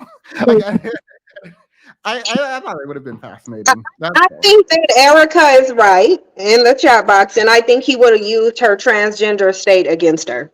to invalidate. I think he would have used it to invalidate every single thing that she said there. I think that's what would happen. Because if you're gonna say if you would have knew it wouldn't have deterred you from being on the panel, then what's the problem? The only thing you would have dropped was the beautiful black woman. That's the only thing he would have dropped off of it. But nothing would have changed other than that. Yeah. I mean, I would wonder if he would say the war on black men is the feminizing black men, right? If he did that, would that be an internal problem or an external problem? And I thought, I mean, that would have been a fascinating discussion to watch him sort of bend into. But let's continue, because I think this was fascinating. And I don't think they won anything. Just FYI, they didn't win anything. No, I rewatched it too many times, and no. But it's at the expense of the Black families that y'all claim to care so much about. I think that what we fail to realize is that when the Black men who do have that platform that are not doing those things get on, the last thing that they're thinking about is the Black adjacency to their family. They want to assimilate to whatever whiteness, whatever white male privilege they get. And that's a large part of the problem. We see this happen when we look at social media, and we're seeing Black men publicly proclaim the idea of loving on everything but a Black woman, wanting to have children because their eyes and their hair are going to be looser and more exotic looking. You do not see that as much in an influx of Black women as you do in Black men. So when y'all do get on, then it should be the responsibility of y'all, if y'all really care about this upholding of the Black family, to then come back to the Black communities that you come from and create those Black families and show people. Dr. Umar, you welcomed us to the show by saying Black power. Okay. Is there some truth to the assimilation that Black men want or perceive to want when it comes to this war being waged against you? Well, there's definitely some truth to it, but I think that truth is also evident in Black women. The fact that he said this annoyed me to no end. I was going to play a video of him talk, but the Breakfast Club is annoying in terms of their copyright strike, where he literally talked no bunny crisis and why the Black men love is so much more blinder than every other race of man in terms of their willingness to marry out and be with white women. Like, Dr. Umar has made this argument so many times and talked about how the Black woman is loyal, right? So he even go on to say the Black woman helps white supremacy, right? Or the biggest helper to white supremacy. We'll get there. To hear him say that, it's odd to me, because are you going to dismiss everything you've said to win an argument? I mean, you did lose the argument still, but He said that as a dig towards me, because I said that Black men have been fighting for access to white women, and the only time they see a war against them is when they get treated differently than white men. So I think he said that as a dig towards me. yeah, well, he should have been smart enough to limit it to you. Yeah, he should have, but then it would have been obvious that he was the emotional one, right? Yeah. But in not doing that, he invalidated his own stance. Also, let's get this straight. Black women likes Black men, and they are loyal to Black men, and they don't leave Black men. Black men want to be with white women in this conception. If Black women are attempting to be like white women, why do you think that would be? Like, I don't understand. There is no way, and I'm not giving accountability away. It's just, I don't think you fully, Dr. Umar, fully understand that which you've just articulated here. And to try to create that there is a sort of equivalency being looking like someone where other Black people do have various kind of phenotype. I'm not even getting into that, but let's accept that it's real. To create an equivalency between putting resources somewhere else in another community versus looking like someone else doesn't make sense to me. Like, just even on its face. Dig deeper, it can be explained away with the fact that, well, if the man you want wants something else, maybe that explains why you're looking like that something else. Even further, well, actually, Black women have these features, so they could be dressing like other Black women. Like, there's no point in which you win this argument, Dr. Well, Umar. he wouldn't, because it's a psychological and sociological fact that women will attempt to mimic what it is that the males in their community find attractive. So he did invalidate his own point, but he wasn't smart enough to realize that. Yeah, I mean, I think part of the problem with being too emotional is this. Black men, many of them may choose to want a white woman, but many Black women choose to look like white women. So we have to look at ourselves, and we have to recognize that the pathology is not more of one gender than the other. That's the issue I have. So Black men wanting to be with Black women and then Black women looking like these white women in your reality are equals. Got it. Makes absolutely no sense. This is literally ridiculous. It is, and it's funny because he says, he doesn't know where I learned history from. I have to question where Umar learned history from, because it's a historical fact that Black men were chasing white women before a Black woman ever put a piece of weave in her hair, because they were doing that 16 years off the plantation. So it's not Black women wanting to mimic white women that has Black men attracted to white women. It's Black men's ongoing attraction to white women, coupled with the institutional racism surrounding Black women's hair, that has Black women so-called mimicking white women, despite the fact that the hair that they're wearing isn't even from white women. It's actually from dark Black considered Indians, actually. Umar should use the school money to petition for youth white status. Um, I think this argument is so flawed. And I wouldn't care normally, but it's just like, I actually do think Dr. Umar is smarter than this. So the fact that he did it means to me that he understands that the people who listen to him aren't smart. Like, I think the only reason you would make this argument is if the people who listen to you aren't smart. That's it. That's it. That's it. That's all. Demand to take the market. Yep. With conversations that seek to see who is more at fault, the Black man or the Black woman. It's not about who's more at fault. We rise together or we will perish together. The Black man cannot survive without his woman, and the I actually wish I would have cut him off at this point. I wish I would have cut him off, but I was actually trying to be professional on the panel. But I wish I would have cut him off at this point and said, actually, it is Black women's lack of need of Black men that got Black men running around talking about you average at best and you go die alone. And modern women, this, that, and the third. So Black men are very aware that Black women don't need them. But I really do believe that Black men do need Black women. Black women do not need Black men, and Black women have proven that they don't need Black men. If we take the rise together thing seriously or fall together, I would argue that that might be kind of true if we're talking about the community. And here's why you're right. Like, I'm going to accept that we don't need each other. Everyone can go their own way, whatever.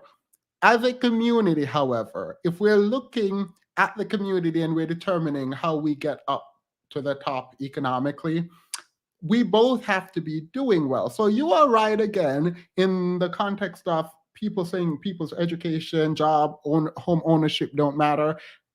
Who are the ones saying that? Like, who is actively involved in the degradation of the Black community internally? Yes, it's Black men online. The Black men who are here speak. If they're to be taken seriously, we will be the permanent underclass. It is what it is. But even if we remove the language online and we go to the research, the reason why there is a downward trajectory or at least a stalling of upward mobility regarding the Black community has to do specifically with the Black man. The Black white income gap is entirely driven by differences in men's, not women's outcome, because Black women are outperforming the other groups. So, if we need each other, the issue isn't what Black women are doing that is causing the downward push for the community. It's actually what the men are not doing, which is competing adequately with white men. It is there. It is that simple. I don't know what to tell these people anymore.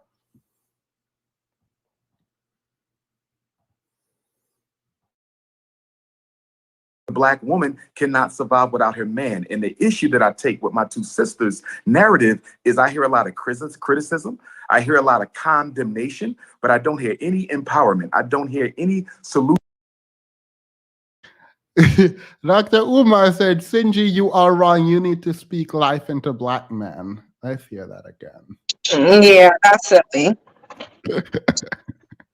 More at fault, the Black man or the Black woman. It's not about who's more at fault. It's not about who is more at fault, but we know who is more at fault. It is actually about who is more at fault, because the difference is not based on the woman's income, it's based on the man, because the women are competing well. But here's my question. Is it not speaking life into Black men to tell them that they should fight back, to tell them that they should defend themselves, to tell them that they have personal autonomy, that they can build, that they can protect? So Black men see speaking life into them as giving as actually speaking defeatism into them, because that's what Umar Johnson was promoting. That's what Dewan was promoting. They were promoting defeatism. The only person on the panel who was actually speaking life into Black men is actually me. Yeah, saying that you can is actually speaking life. Empowering someone with the capacity to do, I think, is speaking life into them. I don't know where the definition got messed up, but I would agree with you. Like, I'm not about to sit here and talk about my own inadequacy. No, I'm going to sit here and talk about how we can improve. And in fact, the reality is, on the highest level, the people up there are not that smart. So, like, yeah, you can compete. We can do better. We can be doing better. Absolutely, we can. Someone said the good doctor spent the kids' school dollars. No way. Lies. He was in the school. He said so. Period. He was in his school. Can you guys like the video, please? And thank you. I don't like saying this because it sounds like I'm begging, and I don't like begging. So please like the video. That is my last time begging today. Thank you. We rise together or we will perish together. The Black man cannot survive without his woman, and the Black woman cannot survive without her man. And the issue that I take with my two sisters' narrative is I hear a lot of criticism. I hear a lot of condemnation, but I don't hear any empowerment. I don't hear any solutions coming from either one of them. It appears as if that there is a hatred towards Black men by those sisters. Even when they said, why are we going back to 1960? Let's stay in 2022. That is so immature and irresponsible of a statement. As a psychologist, when a client comes into my office, the first thing I perform is a history on their depression, a history on their suicide, a history on their anxiety. When you go to the medical doctor, something out for people. This is one of the most manipulative, deceitful things that Umar did on this panel. And because he's conflating two completely different ideas. Because in order to diagnose someone, and Umar knows this, you have a DSM criteria, and part of that criteria is knowing how long a person has had either depression or anxiety or whatever in order to diagnose them. Like, you literally cannot diagnose a person with depression unless you know how long they've been depressed, because you have to. The length of time a person has displayed the symptoms is what's going to lead up to the diagnosis. So what he's doing is he's conflating diagnostic criteria with history of how a person is in a social position. They are not the same. And he has been very deceitful right here. Yeah, I also think unless you're going to get into post-traumatic slave syndrome, it doesn't make sense. Well, actually, if his approach is any kind of accurate, then we get into sort of genetic coding and what that means for the sort of historical imprint on an individual who didn't experience those kinds of events. I'm not saying it doesn't happen, but I find it quite fascinating that the same person who said we don't need the government and that we can build would say this, because I think these kinds of approach to the conversation defeat the part of the conversation that says we can actually improve. Like, it feels like without white people coming in and making us able to improve, then we can't improve. Like, I feel like that's where this all ends. And I don't know if he would agree with that as a sort of Pan-Africanist. I don't know why you would say you need white people. And to be clear, though, he did put a caveat saying we can do it ourselves. So if we can do it ourselves, why haven't we? Yeah, he's just Umar is just very dishonest, and I think he's been dishonest.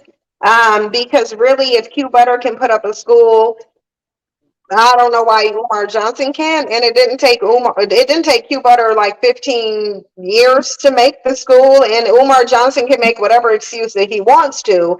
The bottom line is it doesn't take that long to build a school, and you still ain't built the school. So he's been dishonest. I'm just glad I ain't donate no money to him. I can't say that, but I wish I knew before. Yeah, this was 10 years ago, so I thought I was hoping for the best. Y'all think Dr. Umar history classes will only teach up to 1969 and that's it? Yep. I've never heard of any debate or panel discussion where the opposing panelist has to stop and empower the other I hate y'all. Y'all are in timeout. Let's continue. He performs a history. When you go buy a home, they perform a history. When you go purchase an automobile, they perform a history on that automobile. But when we talk about the problems that affect black males, we're supposed to look at it in a vacuum. We're not supposed to put it in a historical context. And with that being said, the language and the narrative that's coming out of the mouth of these two beautiful black women is one that I think the white power structure would endorse, because it totally absolves them of any responsibility for the hell black men catch in this country. Cynthia G, you. So I'm not going to repeat myself. I already said it. Let's continue. Because white supremacy would appreciate me telling black men to challenge white supremacy. That makes no sense. Like, it doesn't make sense to me. I actually think people can disagree with you about approach. They can disagree with you about the way that, like he's saying, speak life into me. That's how you get us to do it, and you can debate why that has worked and not worked. Like, I think there's a lot to have conversations about. Generally, even if I can see that the rhetoric online is about hating black men, following the approach given by you and other women would actually be empowering. Like, it doesn't make sense to, because like if someone say, oh, we're victims and this is bad and we can't do anything about it, that sounds defeatist to me.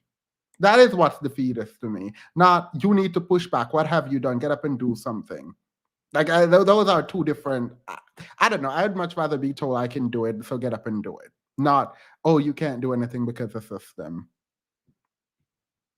Well, based on their mindset, they're essentially saying, if I was to sit up and tell them to cower and run away from the fight and say that there's nothing they could do, that would be speaking life into them. The defeatist victim narrative is speaking life into them. Me telling them, no, you can get up and compete. You're bigger and stronger than these males. You have all the tools that you need. You can get up and do something. That to them is disempowering them. Yeah. And that right there is the problem. It tells you, if that's disempowering to them, that tells you they don't want to do anything. Yeah. They always say we can survive without them, completely overlooking that we have for decades. Listening to his projections and lies is exhausting. It's actually quite exhausting to me. And this happens in conversations in Jamaica also. And I've never actually thought about it until I came to the US, how similar the rhetoric around British colonization is towards Jamaica's not they're not being upward mobility on a large scale in Jamaica. And when the Queen passed, there was some reaction from Jamaicans online, and I realized in that moment how similar the approach to conversation regarding the lack of upward mobility is in Jamaica. And I think I will need to make a video on this. This is not limited to America. I think this is, I'm going to go out and say it's global because I have not seen a country where it's not an issue. So let's continue. Renita, welcome to the membership. You did say, why are we going all the way back to 1960? There is some truth to history when it comes to evaluating anything or anyone. So what do you say to that? Hold that thought, because I only got about 30 seconds here, so I don't want you to get into it, because I know you're going to get into it good, sis, and then have to come right back out of it. You understand? So just make sure you understand the question at hand, which is about a person's history. In this particular case, Black men's history in America was waged against them, a war waged against them. So Cynthia G., what do you say to historical context? I say we should go to the historical context, because what I have not heard from Dr. Umar Johnson, or I think his name is Dwayne, Duane, is what I have not. Sin, was this a setup for Dr. Umar? No, I don't think Umar was. Oh yeah, me making this statement. Yeah. All right, because when you said it, I was like, ooh, is he going to disavow the civil rights movement? Like, I didn't know what was going to happen. And then he didn't and lied about him not doing it previously, at least the integration bit. So, I mean, it was a great. I think this is actually where we're going to get into the back and forth about the civil rights movement, actually. Yeah, yeah, it is. And I remember this, but I thought it was interesting because when you did it, I was like, oh, period. You like this was going to be the sort of death nail in the coffin of the debate, but then he lied. And so I was like, all right, this is annoying because like anyone can lie about their position anywhere, and that's super annoying. But had he stuck to his position, he cannot then talk about MLK. He can't talk about the civil rights because the biggest part of the civil rights, which was integration, was his biggest problem with the civil rights movement. So you can't win. And that was a great gotcha moment. That was a great setup. I think that means you guys won the debate, particularly here. But he lied, and because he lied, there were some people who were confused. But hopefully, we played the video at the beginning. Yeah, and I think this goes above the comprehension level of a lot of people, because they don't understand how debating works, that you do essentially set a trap for somebody.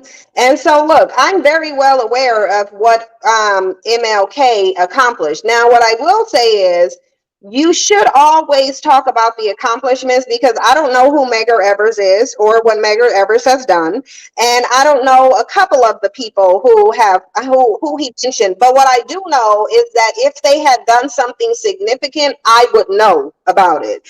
At 38, you think if these men had some great accomplishments, I wouldn't know? Yeah, I think I would know. My generation does know. But the fact of the matter is, the reason I set it up the way that I set it up is because I knew he either wouldn't be able to answer the question, or he's not going to admit that he condemned the same civil rights movement that he's now up here trying to big up.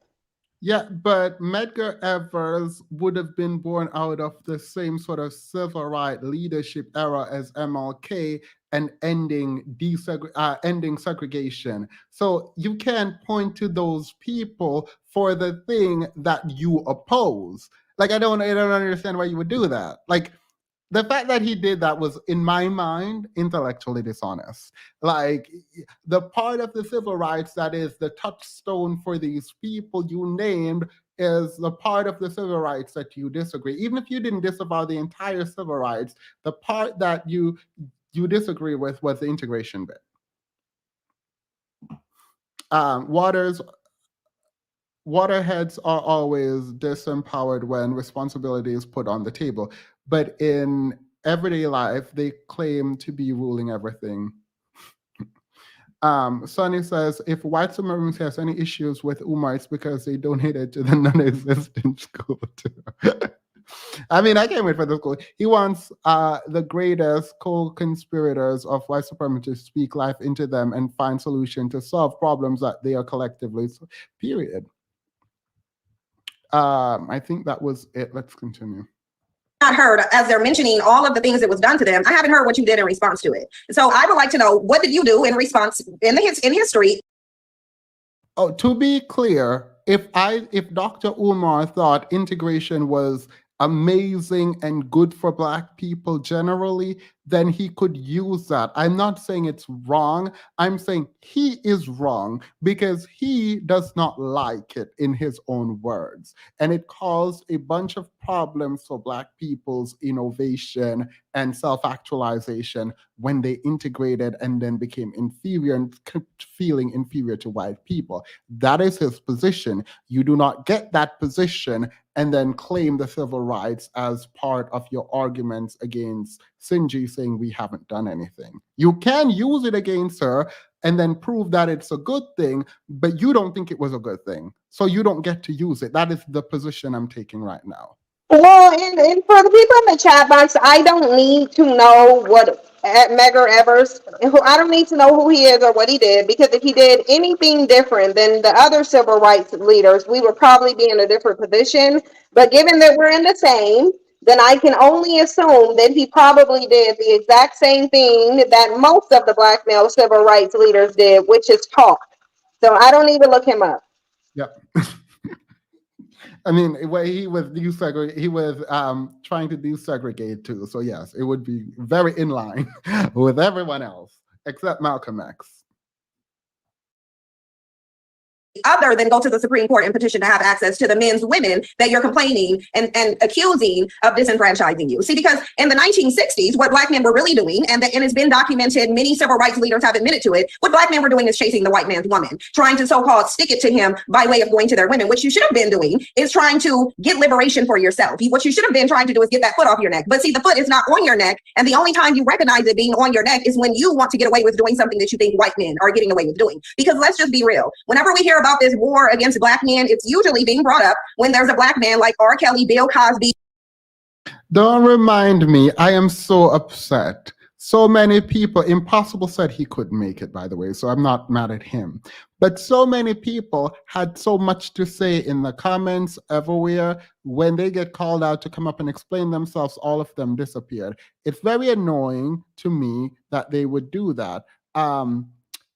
Mr. Whitty says, Sinji represents willful ignorance. You can't tell modern people with hundreds of thousands of followers you're wrong or need to learn. Such a sad, I don't know what this means. Please come up, Nika Bubbles, because you've been pressed for a minute anyway, so you act like you need to get something off your chest. So come on up so you can get it off your chest. Come on, ain't nobody gonna bite you. Nobody gonna bite you. Mr. Whitty, you are also one of the people who had a comment in the chat. So to the extent you want to come and clarify, please take the link and come and clarify. I don't understand what you mean here. We see Trey Songz going through it, Ari Spears, when they engage in some degeneracy, and then they're getting the consequence for it. And Black men think that because they perceive white men to be getting away with crimes, they want to be able to get away with crimes as well. The reality is, Dr. Umar can sit up here and list all the different ways that the system is disenfranchising Black men and lump Black men in a victim boat. But the reality is, what he cannot tell you is what Black men did in response to it, because they did nothing. They laid down and they nested under the skirt of their non-Black preferences, and only to complain that Demus and thought at Kay said he want to get on. Please, Kay can definitely get on the panel too. Quickly, I have a moderators meeting that I need to get to. Moderators, you don't have to wait for me if you want to go start that meeting, or you can wait. We can push it back a little. Let me know if that's fine. London, drop a 1 in the chat if that's fine. We can push it back a little bit because I do want to get through this conversation. that whenever they commit a crime, they're not getting off like they So did. let's find out. Dr. Umar, what have Black men done? Well, number one, again, I think that it is such a shame coming from a psychological perspective that we seek to heal our wounds as a people by relying on unprofessional testimony by individuals who have a vendetta against the opposite gender in their community. When you hear Sister Cynthia speak, you can hear a hurt. There though, Yeah. unprofessional testimony from unqualified individuals, but you can't even answer. Like, no one needs to be qualified to say that Black men didn't fight back. Like, who needs a certain, what type of qualifications do I need to see that Black men didn't fight back? And can we let it be known for the record that I never in this discussion said the civil rights leaders didn't do anything? I said that Black men did not do anything to fight back against the war that they said was against them. This is not about what the civil rights leaders did. This is about what did Black men do to defend themselves. Yeah. And please come up, like, the discussion is about to end, so like I would like for you to come up before it ends. I don't like having the moderators waiting because they've already done so much and I don't want them to be waiting. Civil rights leaders include Black. Nika, please come up. Please come up. Like, if you have a problem, come up and get it off your chest. Like, there's no reason to be down in the chat making comments when you can literally come and say it yourself. Like, for me, this highlights part of our problem. Like, come speak truth to power. There's no real power, but come speak truth to power. Hatred towards Black men. We cannot find an effective solution to Black. Hi, how you doing? Wait, I don't know if you were the person we called up. This is Dr. Chris Lord. I'm running for president.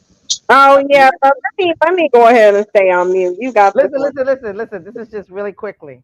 I believe that Dr. Umar is in agreement with my idea. And my idea is that you should call Black men white. And the reason why you should call Black men white is because they do everything white men do anyway. Wait, no. That's just fine. I'm trying. I don't want to be dismissive in any way, but I'm waiting for Nika Bubbles and D. Okay, so while you're waiting, just hear me out. Just hear out this idea. No, because the reason I have to get more strict about who gets on when we're talking so that it doesn't get derailed. Okay, but just make this a commercial break. Nika is a PSA. Nika is here. Honey? Hello? Oh, sorry. Hello. Hey, how are you? Good. You had an issue. I didn't have an issue. I was requested to come up, so I came up, just to clarify. Yeah, but no you were issues, also one of the comments. people in the comment section saying there was an issue with the last video. Oh no, so I was agreeing with the sentiment that a couple of people had also mentioned in the chat, that I thought that it would be good to know who Medgar Evers was. And when you said you didn't know what I was saying there, I was quite simply saying that I personally think we have a problem in our community. If we think that let's just pause it and say everything Cynthia G says is right and true and great and amazing. What I would like, if that would to be said to be true, is that people going forward in the future, would look and listen to those things which you said and take them as a thing of importance. And I just think that we just have a horrible problem in the Black community of just saying, like, and I like, we do it like even like in such short time periods, like every 10 years, it's like we can just totally erase all of the people who came before us, and now we're modern, we're cool, what we're saying is in vogue, and so whatever came before us, like F them, I don't need to even know who they are.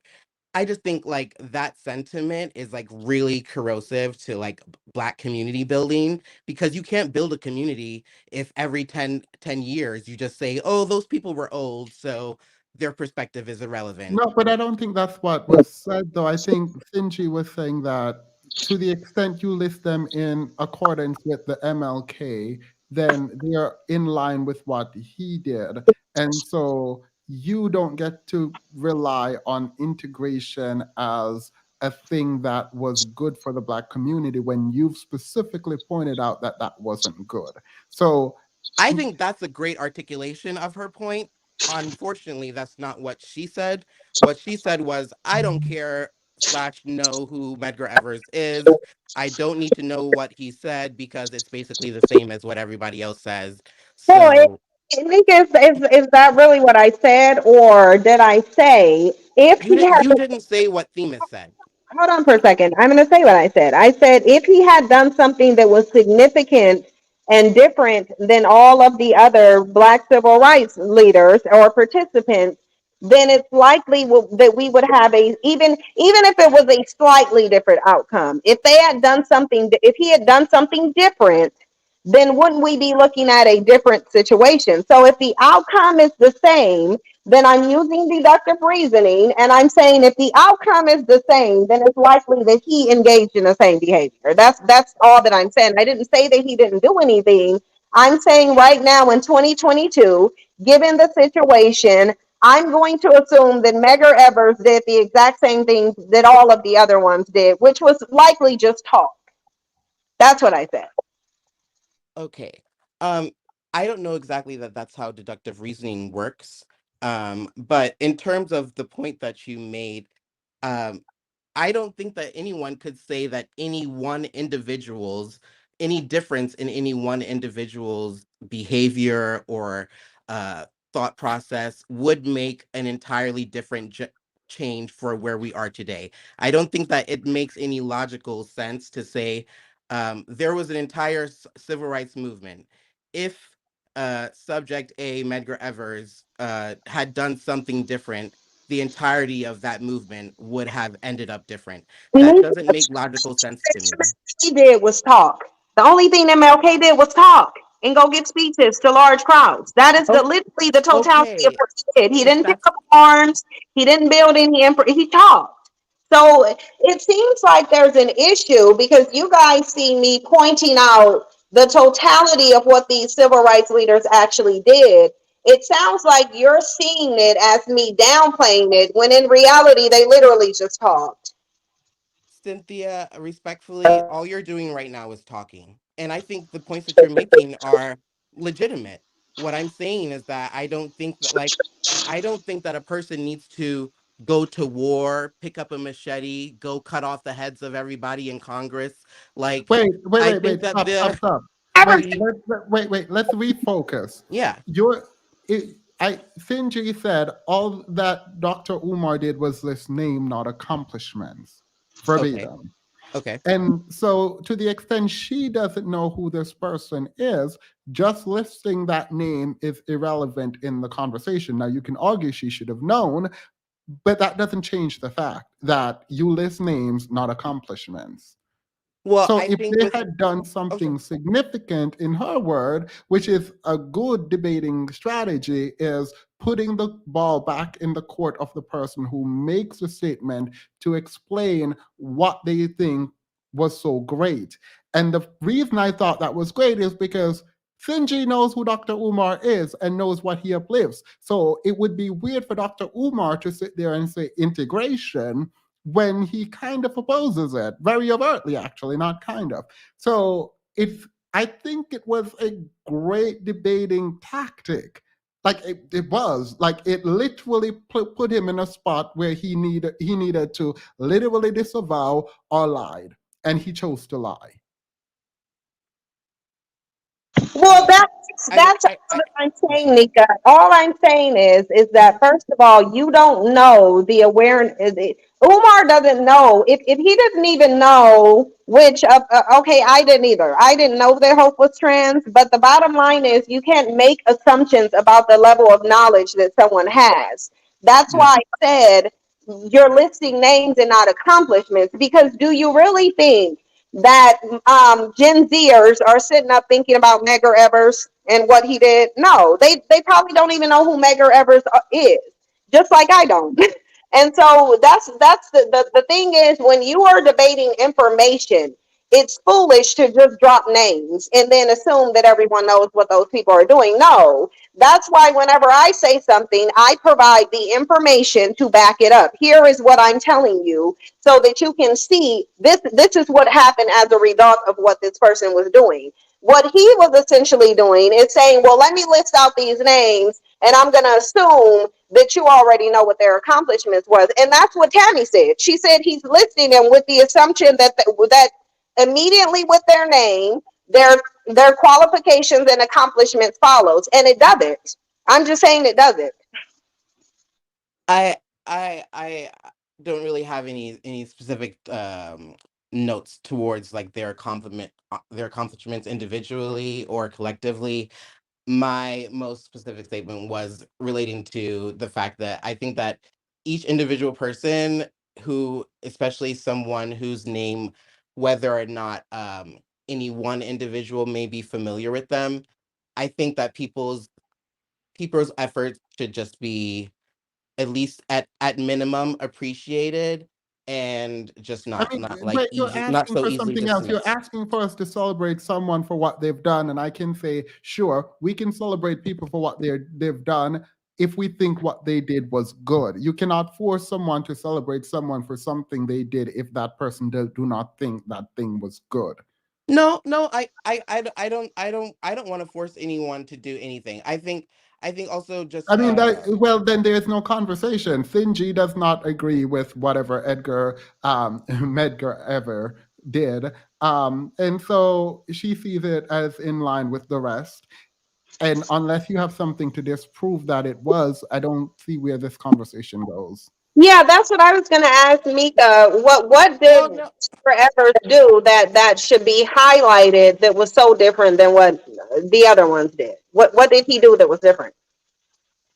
my response was more specifically that I don't understand intellectually how you can I don't understand intellectually how you can say that you don't see someone as important who you don't even know. Because if So you it would were be one thing if you important, say, then "Oh, you I'm would know familiar that. with X person," and based on what I'm familiar with this person, I don't think that their ideology is relevant or was very useful or was transformative, whatever. I But mean, if it to were, we say, would "Oh, know I that. don't even know who Wait, this person wait. is," All and I right, also don't think that no. they're important. I'm not doing that. I'm not yelling over you. I'm adding you back because I don't want to sound like I just kicked you off. No, if it were, we would know who he was. If he did something of note in that Do you should not know? overshadow. Do Wait, you not wait. know who he is, Themis? I do, but it's Of based on course. like me So when you say specifically we, who is the going. we? Who is the we? You mean But she, not we. no, We know I who said he is. we, the general population. You don't think the general population All knows right, who he let's is? do it.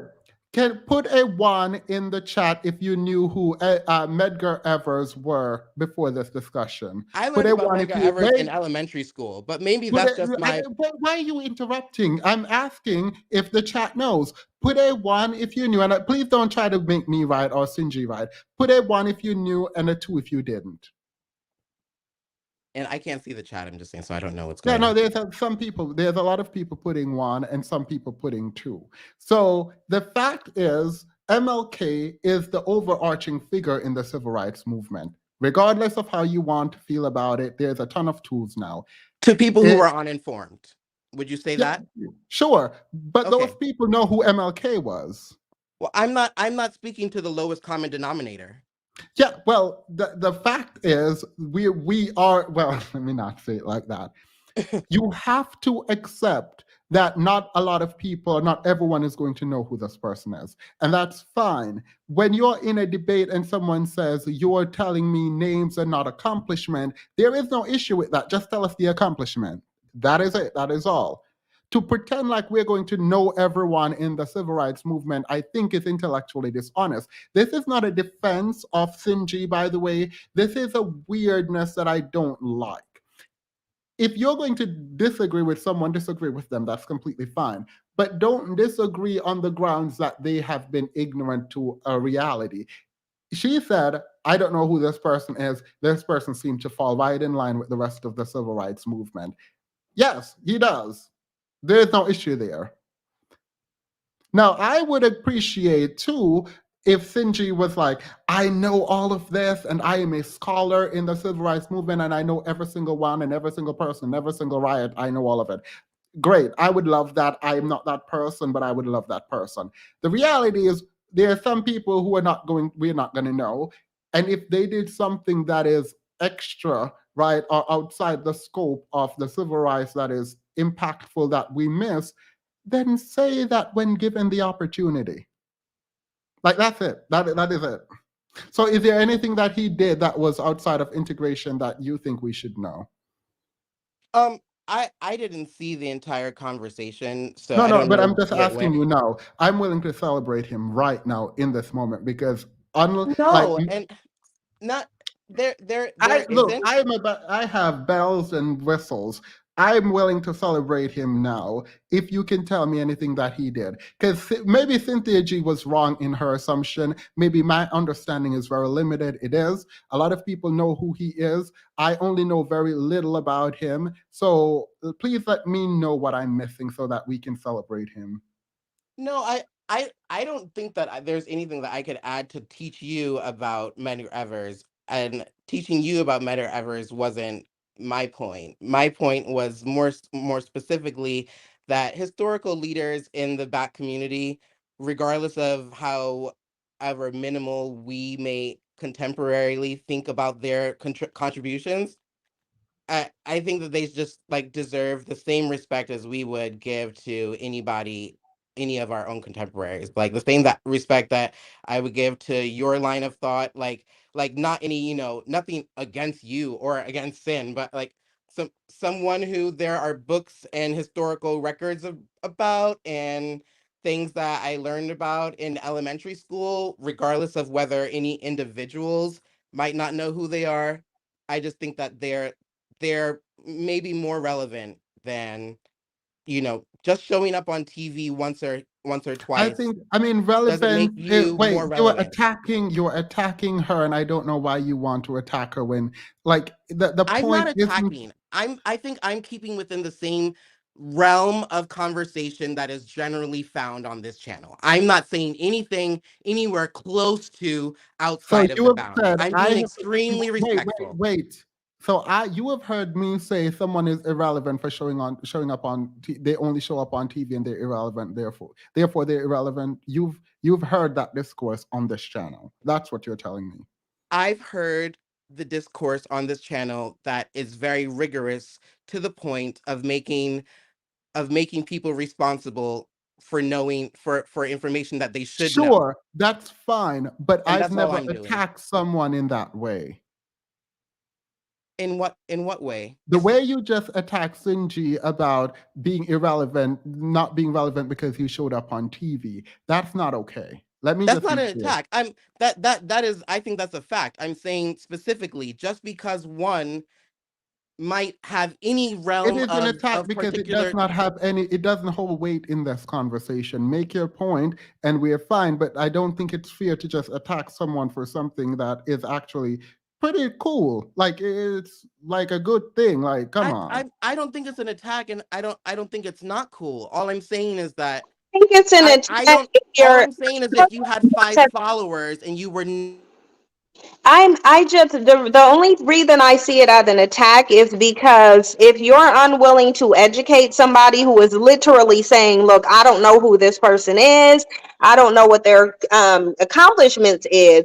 If you're just being willing to demean the person who's asking rather than educate, then yeah, it is an attack. Because well, why do you? I'm telling you, I don't know something that you know, so then it would be up to you to educate me, right? Yeah. So now yeah, put us all to shame and educate us, I including I myself. I think I think it's great to educate each other about things that we don't know. I think it's great to seek education. I don't think it's great to place ourselves or our opinions above those who stand mountains above us. That's all I think. Well, yeah, well, sure, that's fine. That's all. But we want to see the mountains above Respectfully. us.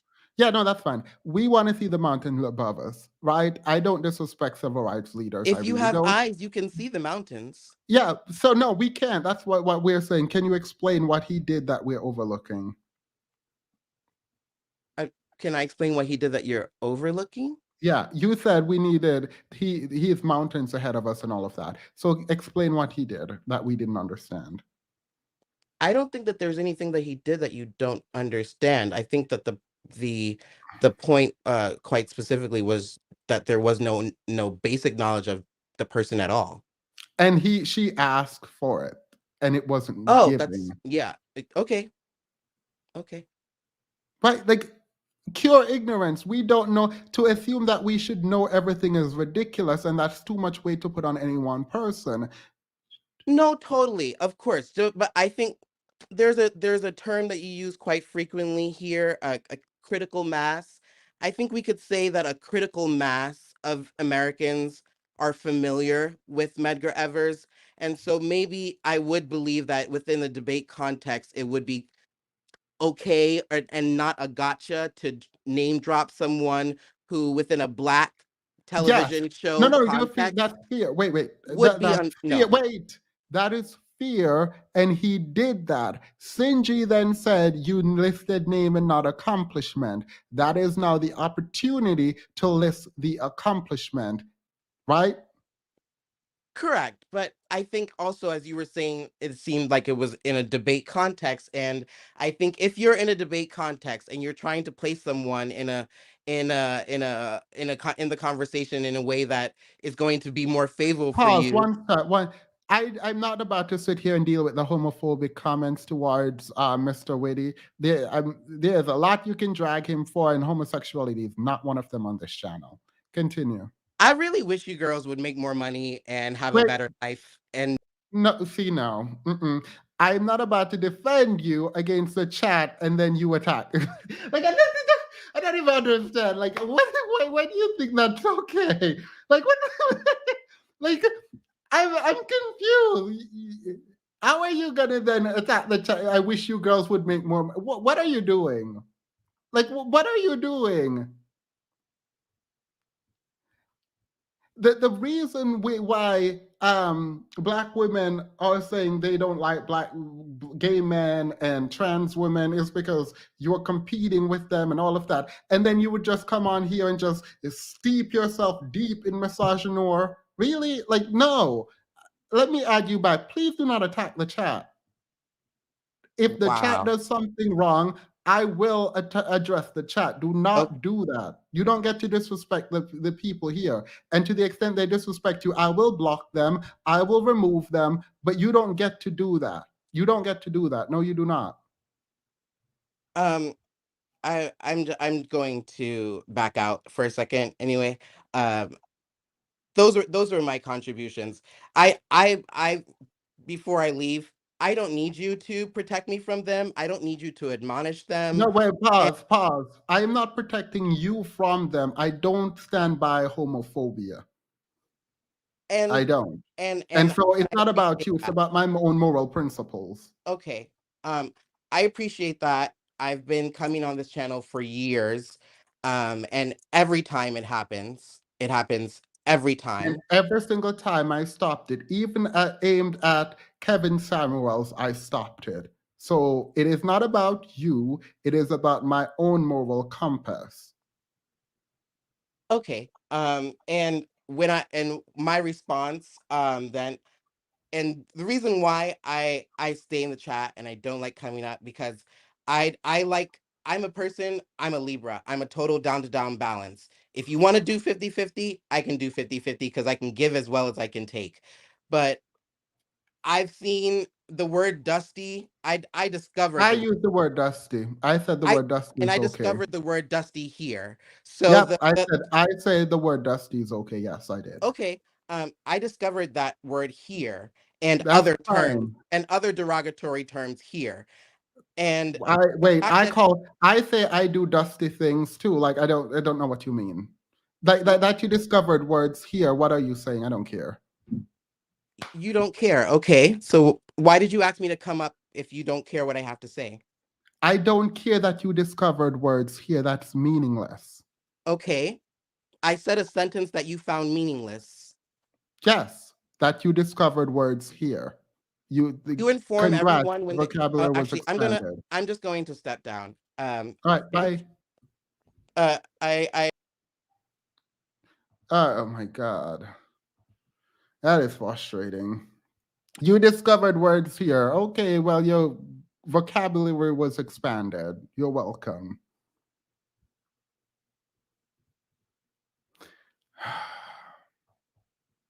Sir, we've moved beyond all of what you're speaking of. Give us a quick synopsis of Medgar Evers' accomplishments. The fact that you are reaching about is very telling. What did he accomplish? Period. Like I'm just confused. Like you're gonna, oh, I don't need your protection. Okay, fine, I won't give it. I learned words here. Okay, congratulations. Like anywho, Sinji, I want to continue this, but I'm about 30 minutes late for the moderators meeting. Thank you so much for being so gracious with your time. Actually, I am sorry about the sort of like attack. I don't understand why people don't just say what they mean and just mean what they say. Like I'm tired of this little back and forth, like passive aggressive foolishness. Just say what you mean. It's fine. Yeah, it's fine. I do recognize that again. A lot of people have like personal issues with me, and I think they speak from their personal issue more so than anything else. So I'm not concerned about it because the reality of it is if he could have educated me, he should have done that. But that just leads me to believe that whatever the dude's name is, did Mhm. nothing that was different from what any other man did. It just is what it is. Yeah. And let me go in the after show and we can have our final thoughts and end.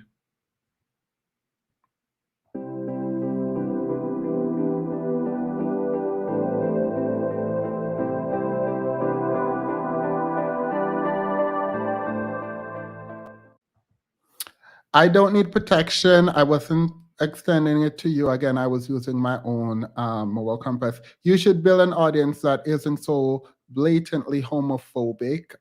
Fair enough. And then the king of calling people dusty is so offended by me calling y'all broke. Enjoy brokies. All right. Well, Oh, it's um, it's this is Nika a personal banker to the people in the chat box? It's like because how do you know people's financial business unless you're their banker and or financial advisor?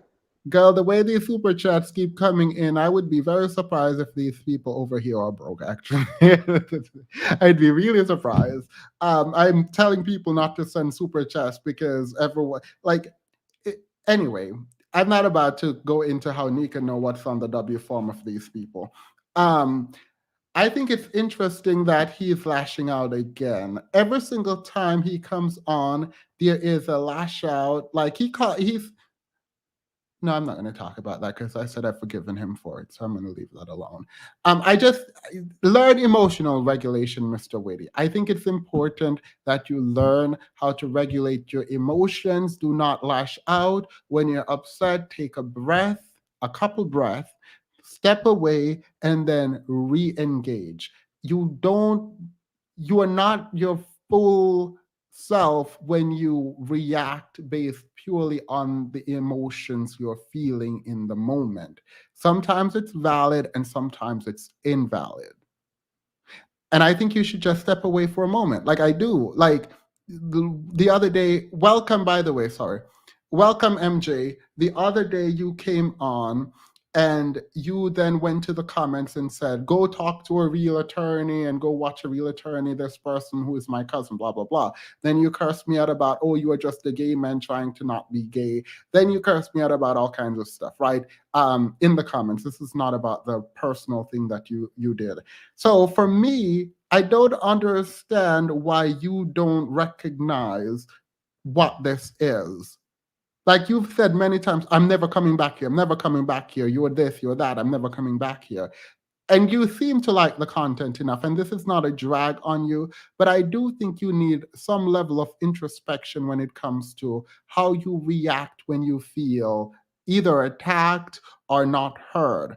Because you speak more than most people on this panel. When you come up, you just ramble on and on and on. And sometimes I let you and sometimes I don't. Today I didn't because you were literally going to attack a group of people who were asking if you were trans or if you were gay. And I find some of it disconcerting. So I said, stop doing that because I don't want us to veer into homophobia. So I don't want homophobia here. I don't know why you didn't just take that and roll with it.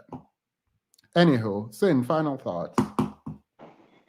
I think that for my final thoughts, because I don't really care about, I guess it's Mr. Witty's emotional instability and lack of regulation.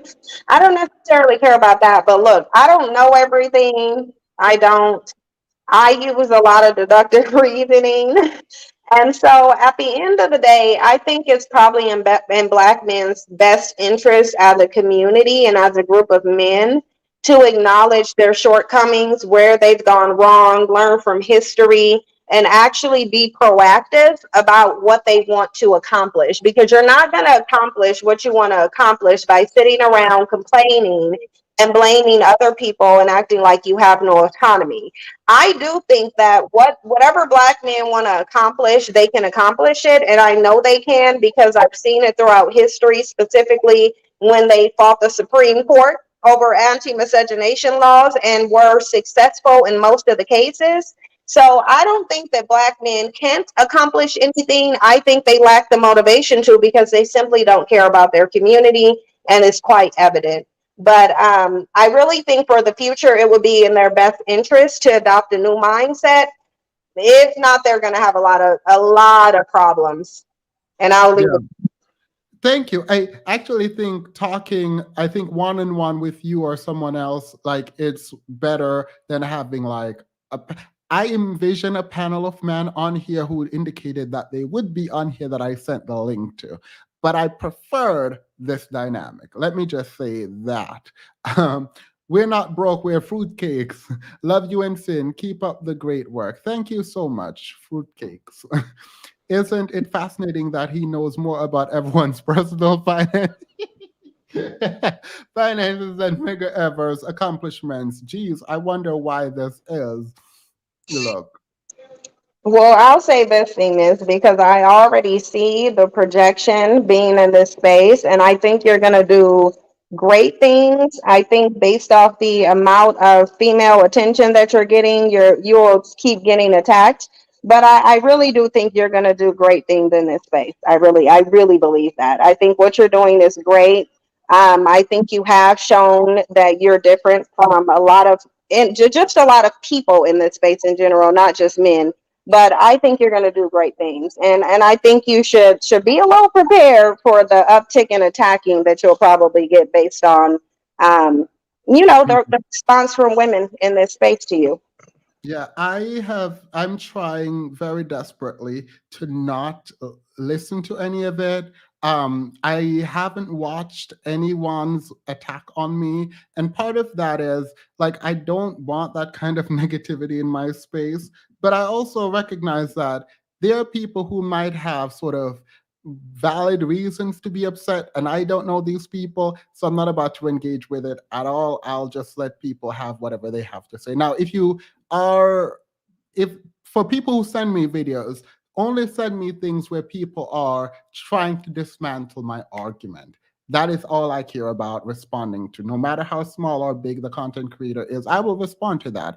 I'm not about to respond to people attacking me. And yeah, I mean, I don't know. I've gotten tagged a lot now. I don't watch any of them, and I think it's quite fascinating that I'm now getting tagged. I don't think I have the pull in the space that people think I may have, but it is what it is. Yeah. Medgar Evans was an NAACP worker who was killed by white people. He did nothing, which is why he cannot name what he did. I mean, I'm not going to say that. I'm just waiting for someone to say that. But I do appreciate that. I appreciate the support from you. I also, I'm actually trying my best to be as authentic as I possibly can and stick to everything that I believe. Someone asked me the other day why I named my channel Themis and Thoth. I've explained this many times. Um, my channel is Themis and Thoth because Themis is the god of law. It is also the law book that I studied from when I took the bar, and Thoth is the equivalent African god. I mean, Egyptian. So I don't know. I think I've explained this many times. I don't know why people keep asking me. There's no Thoth. It's Themis and Thoth, and so it is the deities of the field of work that I that I do. Like trying to be balanced and objective. Anywho, thank you for everything, Thema Simpson. Lots of love from Europe. I appreciate that. So yeah, I hope that made sense. Thank you all so very much for.